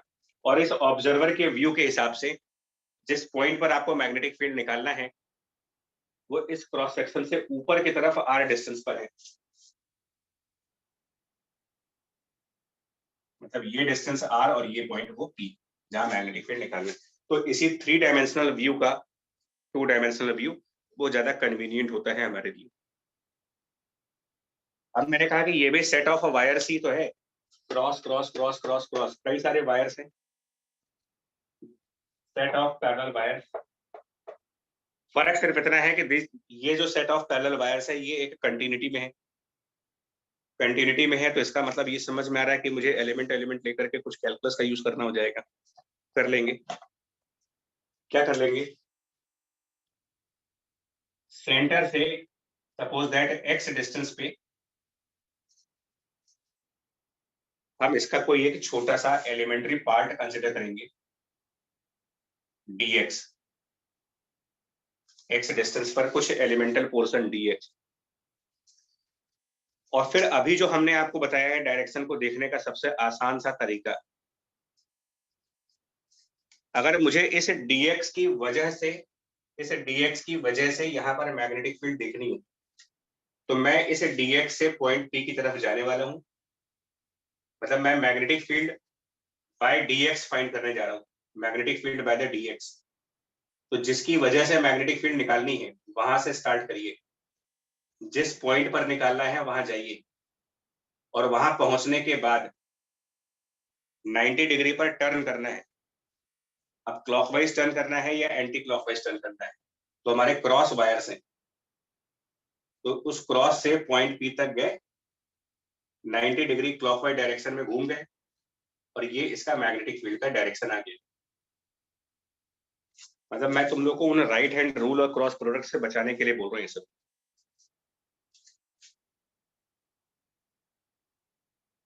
डायरेक्शन पोर्शन क्लियर है आपको, ये डीबी का जो डायरेक्शन दिखाया है? एक बार फिर बता। हम लोग magnetic field by the dx portion देख रहे हैं, बाय द डीएक्स पोर्शन। तो मैंने कहा जिस जिसकी वजह से मैग्नेटिक फील्ड देख रहे हो वहां से स्टार्ट करिए और जिस पॉइंट पर मैग्नेटिक फील्ड देख रहे हो वहां तक जाओ। तो हम लोगों ने यहां से स्टार्ट किया और टुवर्ड्स पॉइंट पी गए। उस पॉइंट पर जाने के बाद 90 डिग्री एंगल से घूमना है, क्लॉकवाइज या एंटी क्लॉकवाइज को डिपेंड करेगा, क्रॉस वायर है या डॉट वायर है। और हमने क्रॉस में क्लॉकवाइज याद करने को कहा है, cross and clockwise, c and c combination. तो इधर पहुंच करके अगर हम 90 डिग्री क्लॉकवाइज टर्न करेंगे तो यही डायरेक्शन तो आएगी। यस ये आसान तरीका है डायरेक्शन देखने का। और इस डीबी की वैल्यू कितनी होगी, तो ये लॉन्ग वायर वाला फॉर्मूला लगाएंगे, v naught capital I upon 2 pi small r. तो इसमें स्मॉल आर क्या है भाई, मतलब ये डिस्टेंस कितनी है, जो फॉर्मूले में स्मॉल आर है, मैग्नेटिक फील्ड के फॉर्मूले में जो स्मॉल आर है वो तो वायर और इस पॉइंट पी के बीच का डिस्टेंस होता है, ये डिस्टेंस। तो यहां पर root of r square plus x square बनेगा। और न्यूमरेटर में करंट चाहिए होता है, करंट। तो क्योंकि ये डीबी है इसका मतलब ये मैग्नेटिक फील्ड सिर्फ डीएक्स पोर्शन का है। तो डीएक्स पोर्शन से कितना करंट जा रहा होगा, पर यूनिट विड्थ के करंट जा रहा है, मतलब कि इस डीएक्स विड्थ से जो करंट पास कर रहा होगा वो k मल्टीप्लाइड बाय dx होगा। So that is mu naught into current upon 2 pi into the distance 2 pi r। Done, ये step clear? Yes sir. Yes, sir. अब अगले स्टेप पर ये देखना होता है, सेट ऑफ वायर्स के केसेस में, सेट ऑफ वायर्स वाले न्यूमेरिकल्स में ये देखना होता है कि कोई ऐसा कंपोनेंट तो नहीं जो कैंसिल आउट कर जाएगा। तो एक बार देखो, क्या इस डीबी को रिजॉल्व करके कोई ऐसा कंपोनेंट है जो कैंसिल आउट करेगा? और ये कैसे देखा जाएगा, अगर हम दूसरे साइड पर क्रॉस वायर ले लेंगे तो क्या होगा, दूसरे साइड पर क्रॉस वायर, और ये मतलब यहाँ कहीं पर क्रॉस वायर ले लो, तो इधर वाले क्रॉस वायर से जब आप पॉइंट पी की तरफ जाओगे और 90 डिग्री क्लॉकवाइज तो घूमोगे वर्टिकल वाली तो समझ में आ जाएगा कि वाई डायरेक्शन कैंसिल हो जाएगा इसका, वर्टिकल डायरेक्शन कैंसिल होगा। ये बात समझ में आएगी आपको? यस तो डीबी को रिजॉल्व करने जा रहे हैं।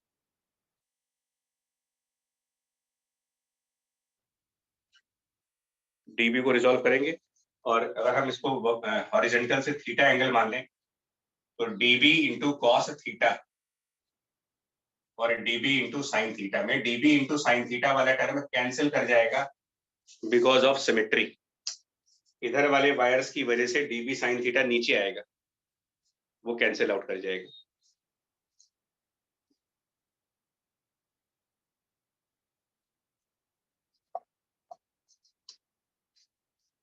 यहाँ के किसी भी वायर से देख लो ना, यहाँ के किसी भी वायर से पॉइंट पी पे जाओ और 90 डिग्री क्लॉकवाइज घूम जाओ तो नीचे आ जाओगे।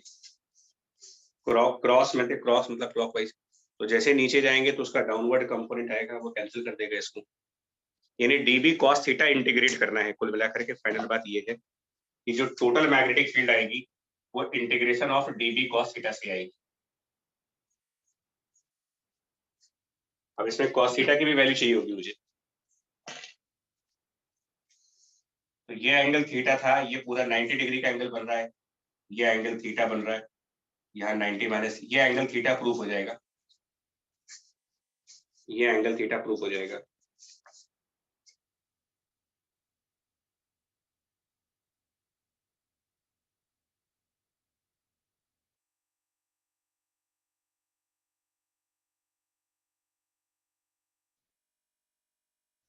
इंटू कॉस थीटा की वैल्यू, बिकॉज ये डिस्टेंस हम लोगों ने आर ले रखा है, तो कॉस थीटा हो जाएगा आर डिवाइडेड बाय ये लेंथ जो root of r square plus x square है। ये भी देख लीजिएगा।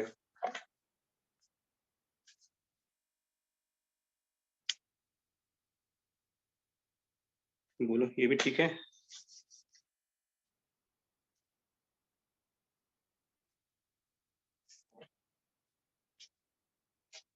ये वाली स्टेप ठीक है भाई, dB into Yes. Cos theta.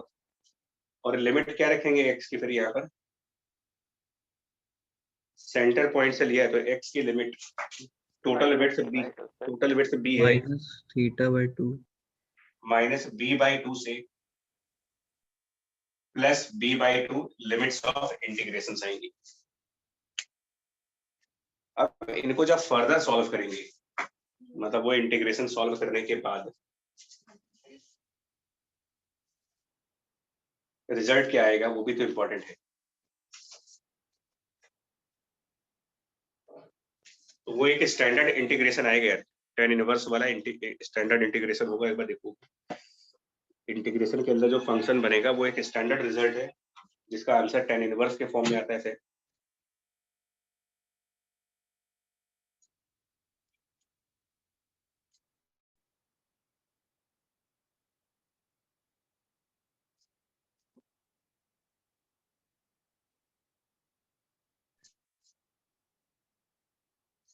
तो बताओ यार कैसे आता है tan इनवर्स मेरे एक, मतलब ये होता नहीं यार dx upon a square plus x square का integration 1/8 inverse x by 1/a आता है इसमें।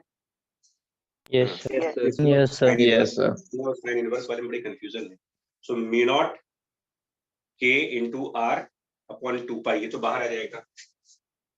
Mu naught k into r upon 2 pi, ये इंटीग्रेशन से बाहर आ जाएगा और इंटीग्रेशन के अंदर यही चीज बचेगी dx upon r square plus x square. तो आपने कहा उसका आंसर आएगा 1/r और tan इनवर्स आएगा उसमें। तो कुल मिला के शायद कुछ ऐसा आंसर आएगा यार, लिमिट्स वगैरह सब रखने के बाद।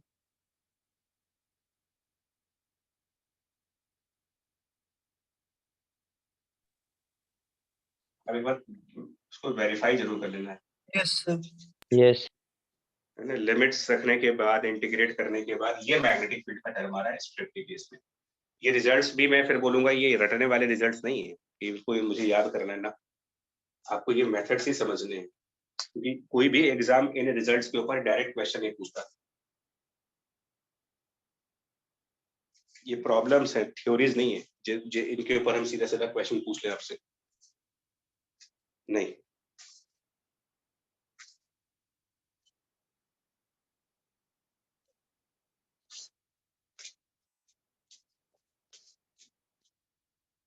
हाँ इसमें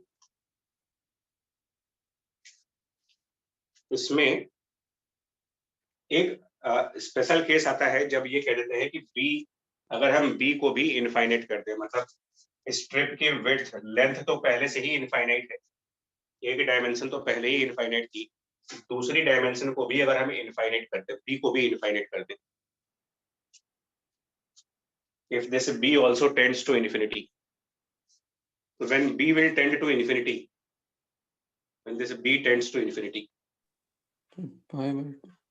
tan inverse infinity, tan inverse infinity मतलब π/2,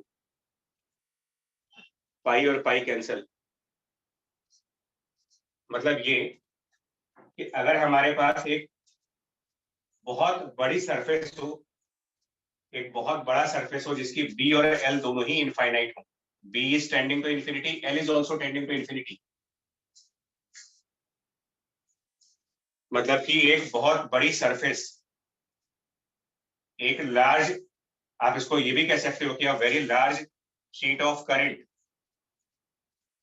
एक बहुत बड़ी चादर टाइप की चीज हो गई, बेडशीट जैसी चीज हो गई, बहुत बड़ी चादर, विड्थ भी बहुत ज्यादा है, लेंथ भी बहुत बड़ी ज्यादा है, और उसमें कुछ करंट्स फ्लो हो रही हो इस तरीके से, करंट का फ्लो, और वो current per unit width k है, k is current per unit width, मतलब कि ampere per metre, current per unit width ampere per metre, वो स्मॉल के है, लिख लीजिएगा कहीं पर भी, स्मॉल के जो हम लिख रहे हैं वो करंट नहीं है, स्मॉल के करंट ऑन यूनिट विड्थ, उसको स्मॉल के कह रहे हो। तो रिजल्ट क्या बन रहा है ऐसे केस में, इसके परपेंडिकुलर साइड पर जाने पर, इसके परपेंडिकुलर जाने पर जो मैग्नेटिक फील्ड डिराइव हो रही है वो μ0 k/2, ये आंसर बन रहा है। म्यू नॉट के बाई 2 ऐसे केसेस का मैग्नेटिक फील्ड है। और ये एक स्टैंडर्ड रिजल्ट है, इसको लर्न करने हैं। दैट इनफाइनाइट शीट के लिए, इनफाइनाइट सरफेस ऑफ करंट के लिए मैग्नेटिक फील्ड का फॉर्मूला है म्यू नॉट के बाय 2। ये रिजल्ट को याद करना होगा, ये नहीं याद रखना है, बट ये याद रखना है। और ये याद रखना क्यों? एक्चुअली ये टॉपिक आपका इलेक्ट्रोस्टैटिक से कंपेयर हो रहा है। इलेक्ट्रोस्टैटिक में जब हम इनफाइनाइट सरफेस की बात करते थे, इनफाइनाइट सरफेस, और ये कहते थे कि उसके ऊपर चार्जेस डिस्ट्रीब्यूटेड हैं, बट उनकी डेंसिटी सिग्मा है। सिग्मा डेंसिटी का charge distribution on the infinite surface. तो इनके परपेंडिकुलरली इलेक्ट्रिक फील्ड का जो फॉर्मूला बनता है वो था सिग्मा डिवाइडेड बाय 2 एप्सिलॉन 0।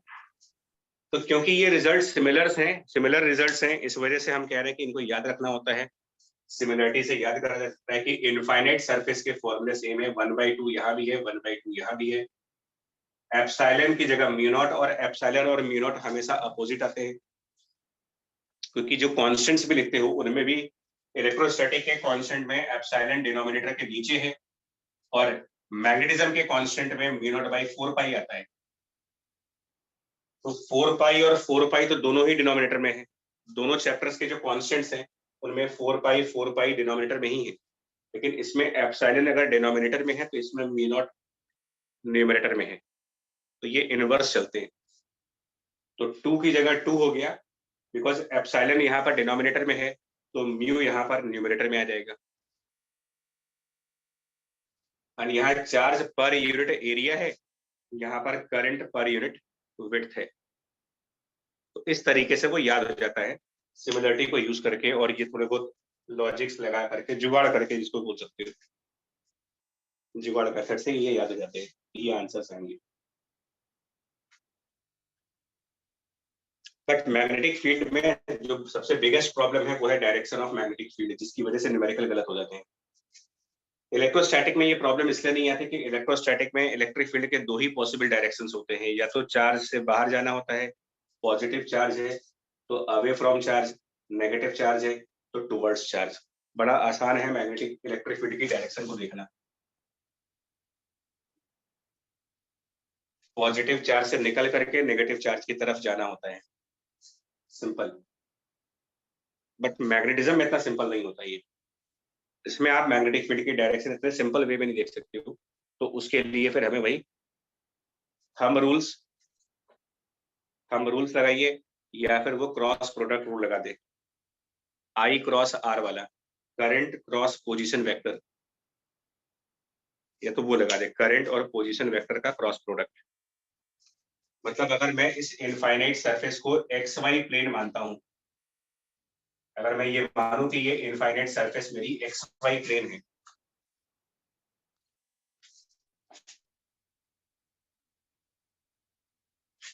और जो मैग्नेटिक फील्ड आप निकाल रहे हो वो Z एक्सिस के ऊपर निकाल रहे हो,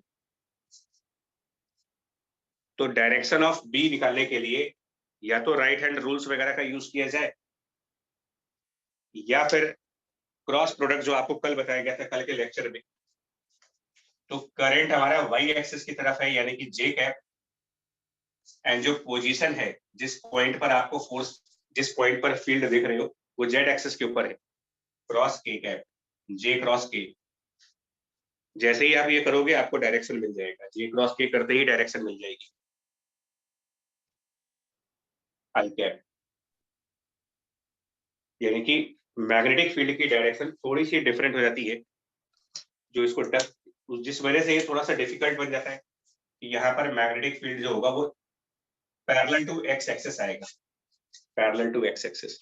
और वैसे भी मैग्नेटिक फील्ड कभी भी करंट के तो परपेंडिकुलर, देखिए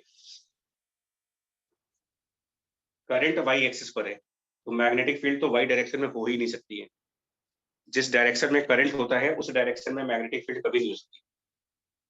तो एक क्या होगा वो मुझे नहीं मालूम, लेकिन क्या नहीं होगा ये 100% पता है, magnetic field can not be in the y direction. and since we are taking point on the z axis, so the position is z axis, it cannot be on the z axis also. Position और current के perpendicular रहता ही, और वो इसी की बात है, cross product.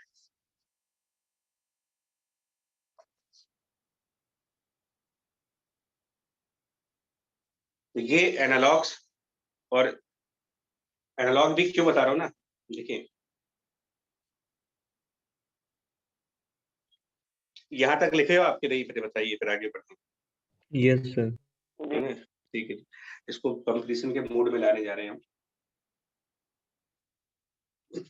अच्छा नोटिस करो, ये जो मैग्नेटिक फील्ड आ रही है, इसमें यहाँ पर डिस्टेंस मैटर नहीं करता। ये डिस्टेंस क्या है वो मैटर नहीं करता, ये डिस्टेंस, यानी ये यूनिफॉर्म मैग्नेटिक फील्ड के एग्जांपल्स हो गए। मतलब ये sources of uniform magnetic field हो गए। हाँ जी, तो इनके क्वेश्चंस में थोड़े से डायरेक्ट भी आते हैं और इनडायरेक्ट भी आते हैं। देखिए डायरेक्ट क्वेश्चन और इनडायरेक्ट क्वेश्चंस कैसे बनते हैं, देखिए क्योंकि प्रॉब्लम्स तो जो है ना वो एप्लीकेशन बेस्ड है, थ्योरी बेस्ड तो है नहीं।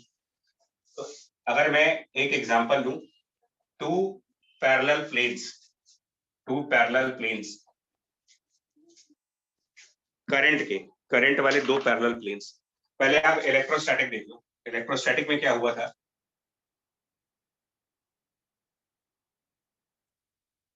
अगर दो पैरेलल सरफेस लो जिसमें एक पॉजिटिवली चार्ज है और एक नेगेटिवली चार्ज है, मतलब एक पर प्लस चार्ज और एक पर माइनस चार्ज, एक प्लस सिग्मा का चार्ज है और एक माइनस सिग्मा का चार्ज है, पैरेलल है, तो इनमें ये बेसिकली कैपेसिटर बन जाएंगे। प्लस और माइनस का मतलब कैपेसिटर हो गया ये। और एक बात हमेशा ध्यान रखना, जो आइडियल कैपेसिटर्स होते हैं, आइडियल कैपेसिटर्स वो कभी भी अपने आउटसाइड इलेक्ट्रिक फील्ड प्रोड्यूस नहीं करते। Electric field outside ideal capacitor is 0, कभी नहीं करते। दैट मीन्स एक बात 100% श्योर है, beyond outside plates electric field 0 आने वाली है,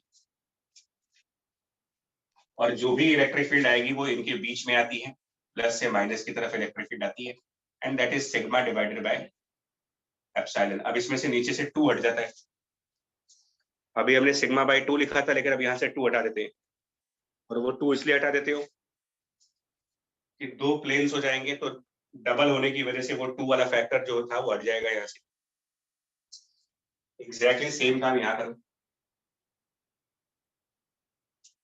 अगर हमारे पास दो पैरेलल प्लेन्स हो और चार्जेस की बजाय उनमें करंट्स हो, चार्ज फ्लो करने की बजाय उनमें करंट्स फ्लो कर रही है, मतलब कि एक में पॉजिटिव करंट ऊपर की तरफ फ्लो कर रहा है और दूसरे में कुछ करंट नीचे आ रहा है,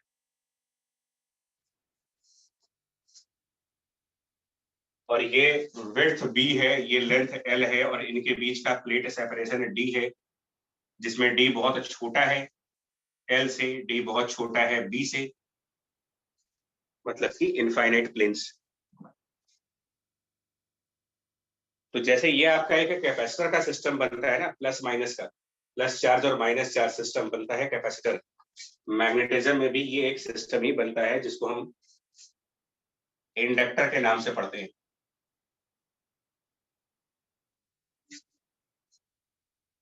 कैपेसिटर का एनालॉग मैग्नेटिज्म में इंडक्टर। और आइडियल इंडक्टर अपने आउटसाइड इलेक्ट्रिक फील्ड प्रोड्यूस नहीं करेगा, इलेक्ट्रिक फील्ड नहीं, सॉरी मैग्नेटिक फील्ड। इंडक्टर के आउटसाइड मैग्नेटिक फील्ड नहीं होती, आइडियल इंडक्टर के आउटसाइड।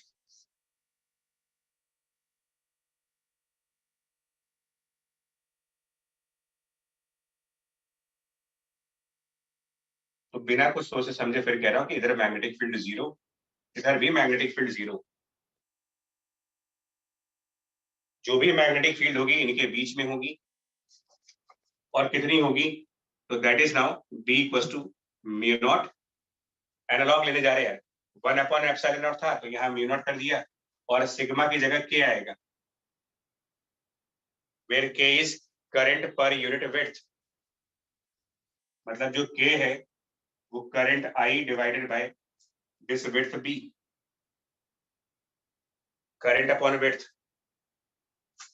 और इसमें से भी नीचे से 2 हटा दिया, वो 2 इसीलिए हटाया कि 2 प्लेन्स आएंगी तो डबल हो जाएगी magnetic field, mu not into के आंसर हो गया। बट हाँ, डायरेक्शन का तो प्रॉब्लम है, मैग्नेटिक फील्ड की डायरेक्शन का तो प्रॉब्लम है, तो वो किधर होगा? अंदर की तरफ। वो करंट मतलब क्रॉस प्रोडक्ट देखना पड़ता है यार, तो या थंब रूल लगाना पड़ता है। तो करंट यहाँ है और पॉइंट हमारा सेंटर पे है, तो या तो थंब रूल लगा दो, अंदर जाएगा, मतलब स्मॉल बी के पैरेलल डायरेक्शंस में मैग्नेटिक फील्ड जारी होगी। Magnetic field parallel to small b dimensions.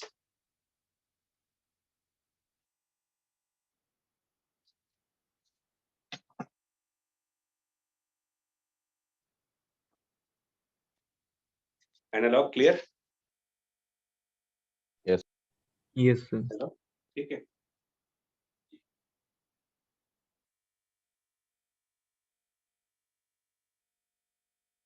अब ना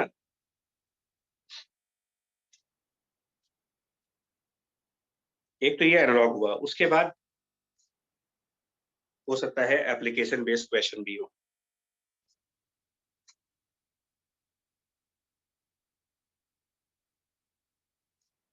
जैसे कि एप्लीकेशन बेस्ड क्वेश्चन किसको बोलते हैं? इसी क्वेश्चन में अगर ये कहा जाए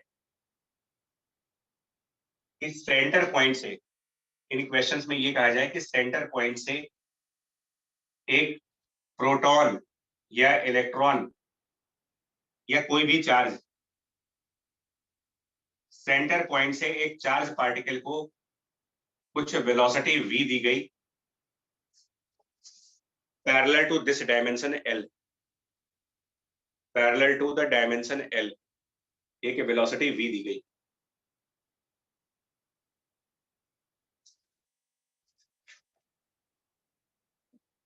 किस टाइप की ट्रेजेक्टरी बनाएगा ये चार्ज?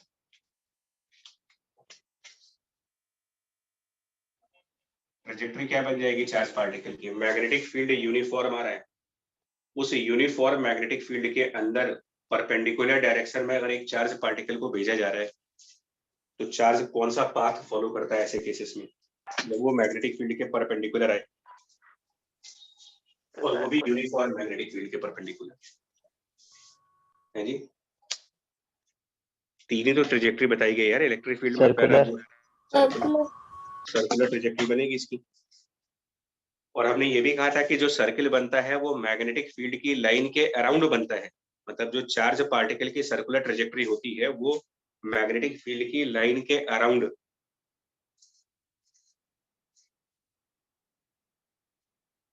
मतलब अगर मैग्नेटिक फील्ड के चक्कर लगाएंगे, कुल मिला के ये कह लीजिए मैग्नेटिक फील्ड के चारों तरफ गोल गोल घूमना है,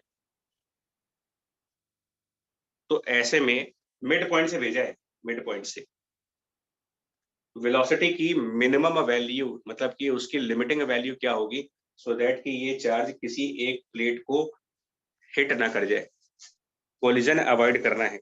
इस चार्ज पार्टिकल का लेफ्ट या राइट किसी प्लेट से कोलिजन ना हो, इसके लिए वेलोसिटी की लिमिट्स क्या होनी चाहिए, मतलब कि उसकी मिनिमम वैल्यू या मैक्सिमम वैल्यू क्या होनी चाहिए। इनफैक्ट मैक्सिमम वैल्यू ही आएगी। सर रेडियस को d/2 से इक्वेट कर दें। रेडियस को d/2 से। अब इसमें देखो, आपने इसको अगर मेरी बात सुनना, डायरेक्शंस का बहुत तगड़ा गेम है मैग्नेटिज्म में। चार्ज पार्टिकल जब चलना स्टार्ट करेगा तो वो मैग्नेटिक फील्ड की लाइन के अराउंड घूमेगा, और इस डायग्राम के अंदर वो लेफ्ट साइड जाएगा। अगर आप v क्रॉस p, तो ये चार्ज पार्टिकल यहां से जब आप उसको वेलोसिटी दोगे तो ये लेफ्ट साइड घूमता हुआ क्रिटिकल केस में लेफ्ट वाली प्लेट को टच करता हुआ वापस आ जाएगा। तो जिस सर्किल पर ये मूव कर रहा है, हमने वो क्रिटिकल केस बना दिया जिसमें ये चार्ज पार्टिकल लेफ्ट प्लेट को टच कर गया। क्या रेडियस बना सर्किल का? d/2 या d/4? D/4 D/4 हाँ, d/2 तो डायमीटर बना उसका। So radius d/4 should be mass upon v mv upon q, और यहाँ पर मैग्नेटिक फील्ड का फॉर्मूला लगाना पड़ेगा μ0 I अपॉन स्मॉल v। तो ये होता है कि 2-3 कंसेप्ट मिला दिए गए। हालांकि ऐसे लेवल के क्वेश्चन एडवांस में ज्यादा होते हैं, बट फिर भी कभी कभी क्या होता है कि मेंस में भी, जैसे मैंने पहले भी कहा है कि जो भी चैप्टर करिए उसको एडवांस लेवल तक लेके जाइए, क्योंकि हम इस एजम्पशन पे तो एग्जाम देने नहीं जा सकते कि पेपर टफ नहीं आएगा।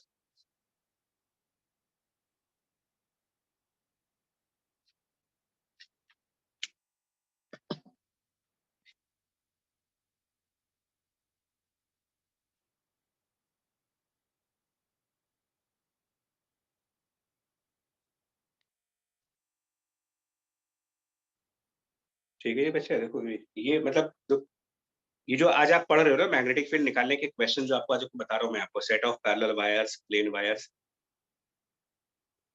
बेसिकली मैग्नेटिक फील्ड निकालने का पर्पस मेरा ये है कि उससे हम फोर्सेस निकाल पाए, चार्ज पार्टिकल की ट्रेजेक्टरीज का रेडियस निकाल पाए, जो स्टार्टिंग के 3-4 लेक्चर में आपने पढ़ा था।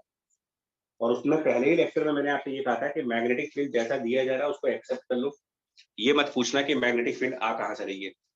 अब उनके आंसर्स मिल रहे हैं आपको कि मैग्नेटिक फील्ड्स आ कहाँ से रही है।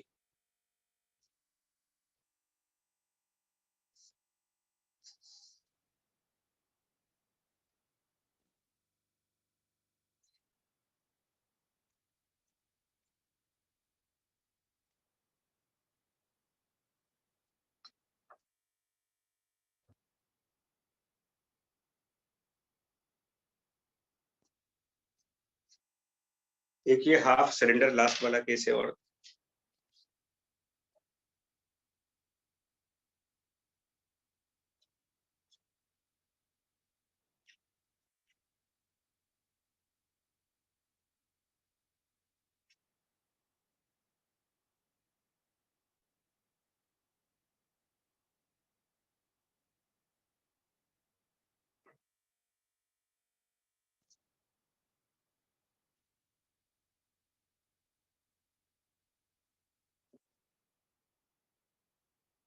ये ऐसे करके आधा सिलेंडर है,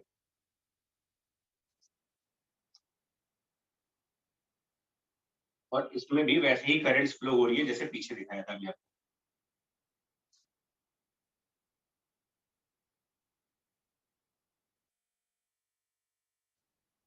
सिलेंडर के अंदर से करंट जा रहा है, और ये टोटल करंट आई है।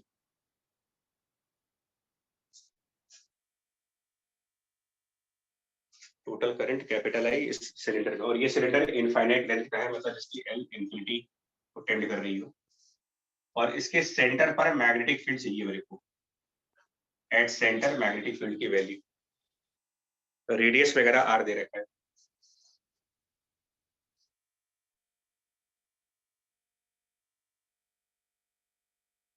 रेडियस आर गिवन है।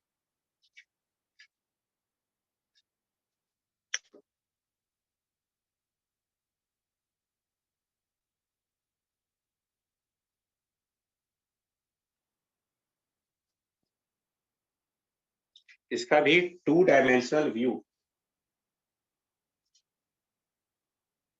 इसका 2D व्यू बनाएंगे तो कुछ ऐसा बनेगा यार। ये आधा सर्कल दिखाओ, मतलब अगर हम सामने से खड़े होकर देख रहे होंगे इसको, तो हमें आधा सर्कल दिखेगा जिसके अंदर अंदर जाता हुआ करंट यानी क्रॉस दिखेगा, और सेंटर पर फील्ड निकालनी है। ये भी सेट ऑफ वायर्स में ही आ गया, कई सारे क्रॉस वायर दिख रहे हैं, मतलब सेट ऑफ वायर्स ये भी है।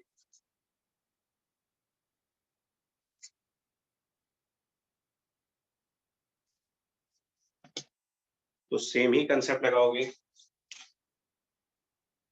इस वर्टिकल लाइन से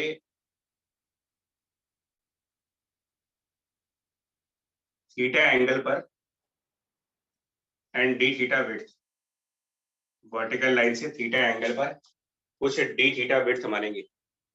अब वो बोर्ड पे लिखेंगे नहीं, शायद विजिबिलिटी नहीं आ रही है।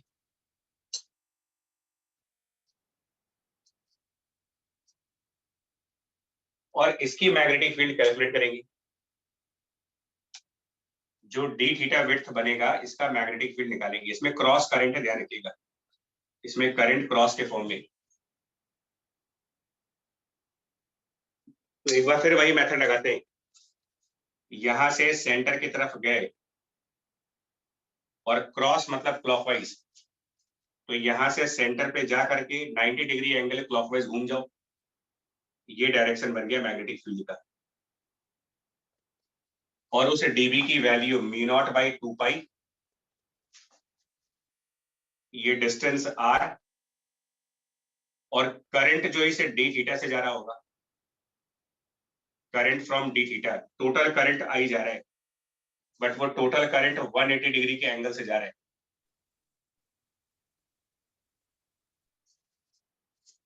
तो डी थीटा से कितना जा रहा होगा, तो current divided by total angle pi into D theta, ये इसके डीबी की वैल्यू।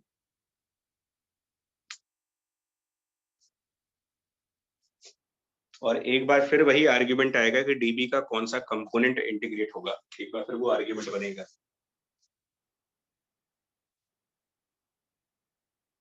जिसमें फिर से अगर इस आर्ग्यूमेंट पे जाओगे तो ये आप देख सकते हो कि डीबी का जो हॉरिजॉन्टल कंपोनेंट है वही आंसर में आएगा, यानी cos थीटा वाला component.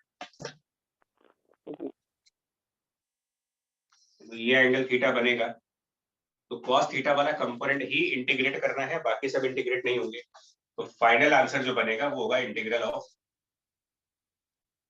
μ0 I theta upon 2 pi square r। इसमें cos थीटा और मल्टीप्लाई होगा डीबी के cos थीटा कंपोनेंट के लिए, और थीटा की limits 90 degree on the one side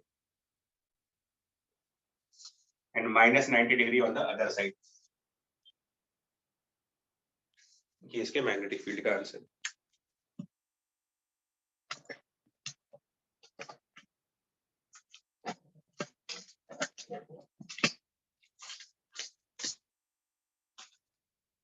ठीक है जी, चलिए भी यहीं पे रखेंगे इसको आज।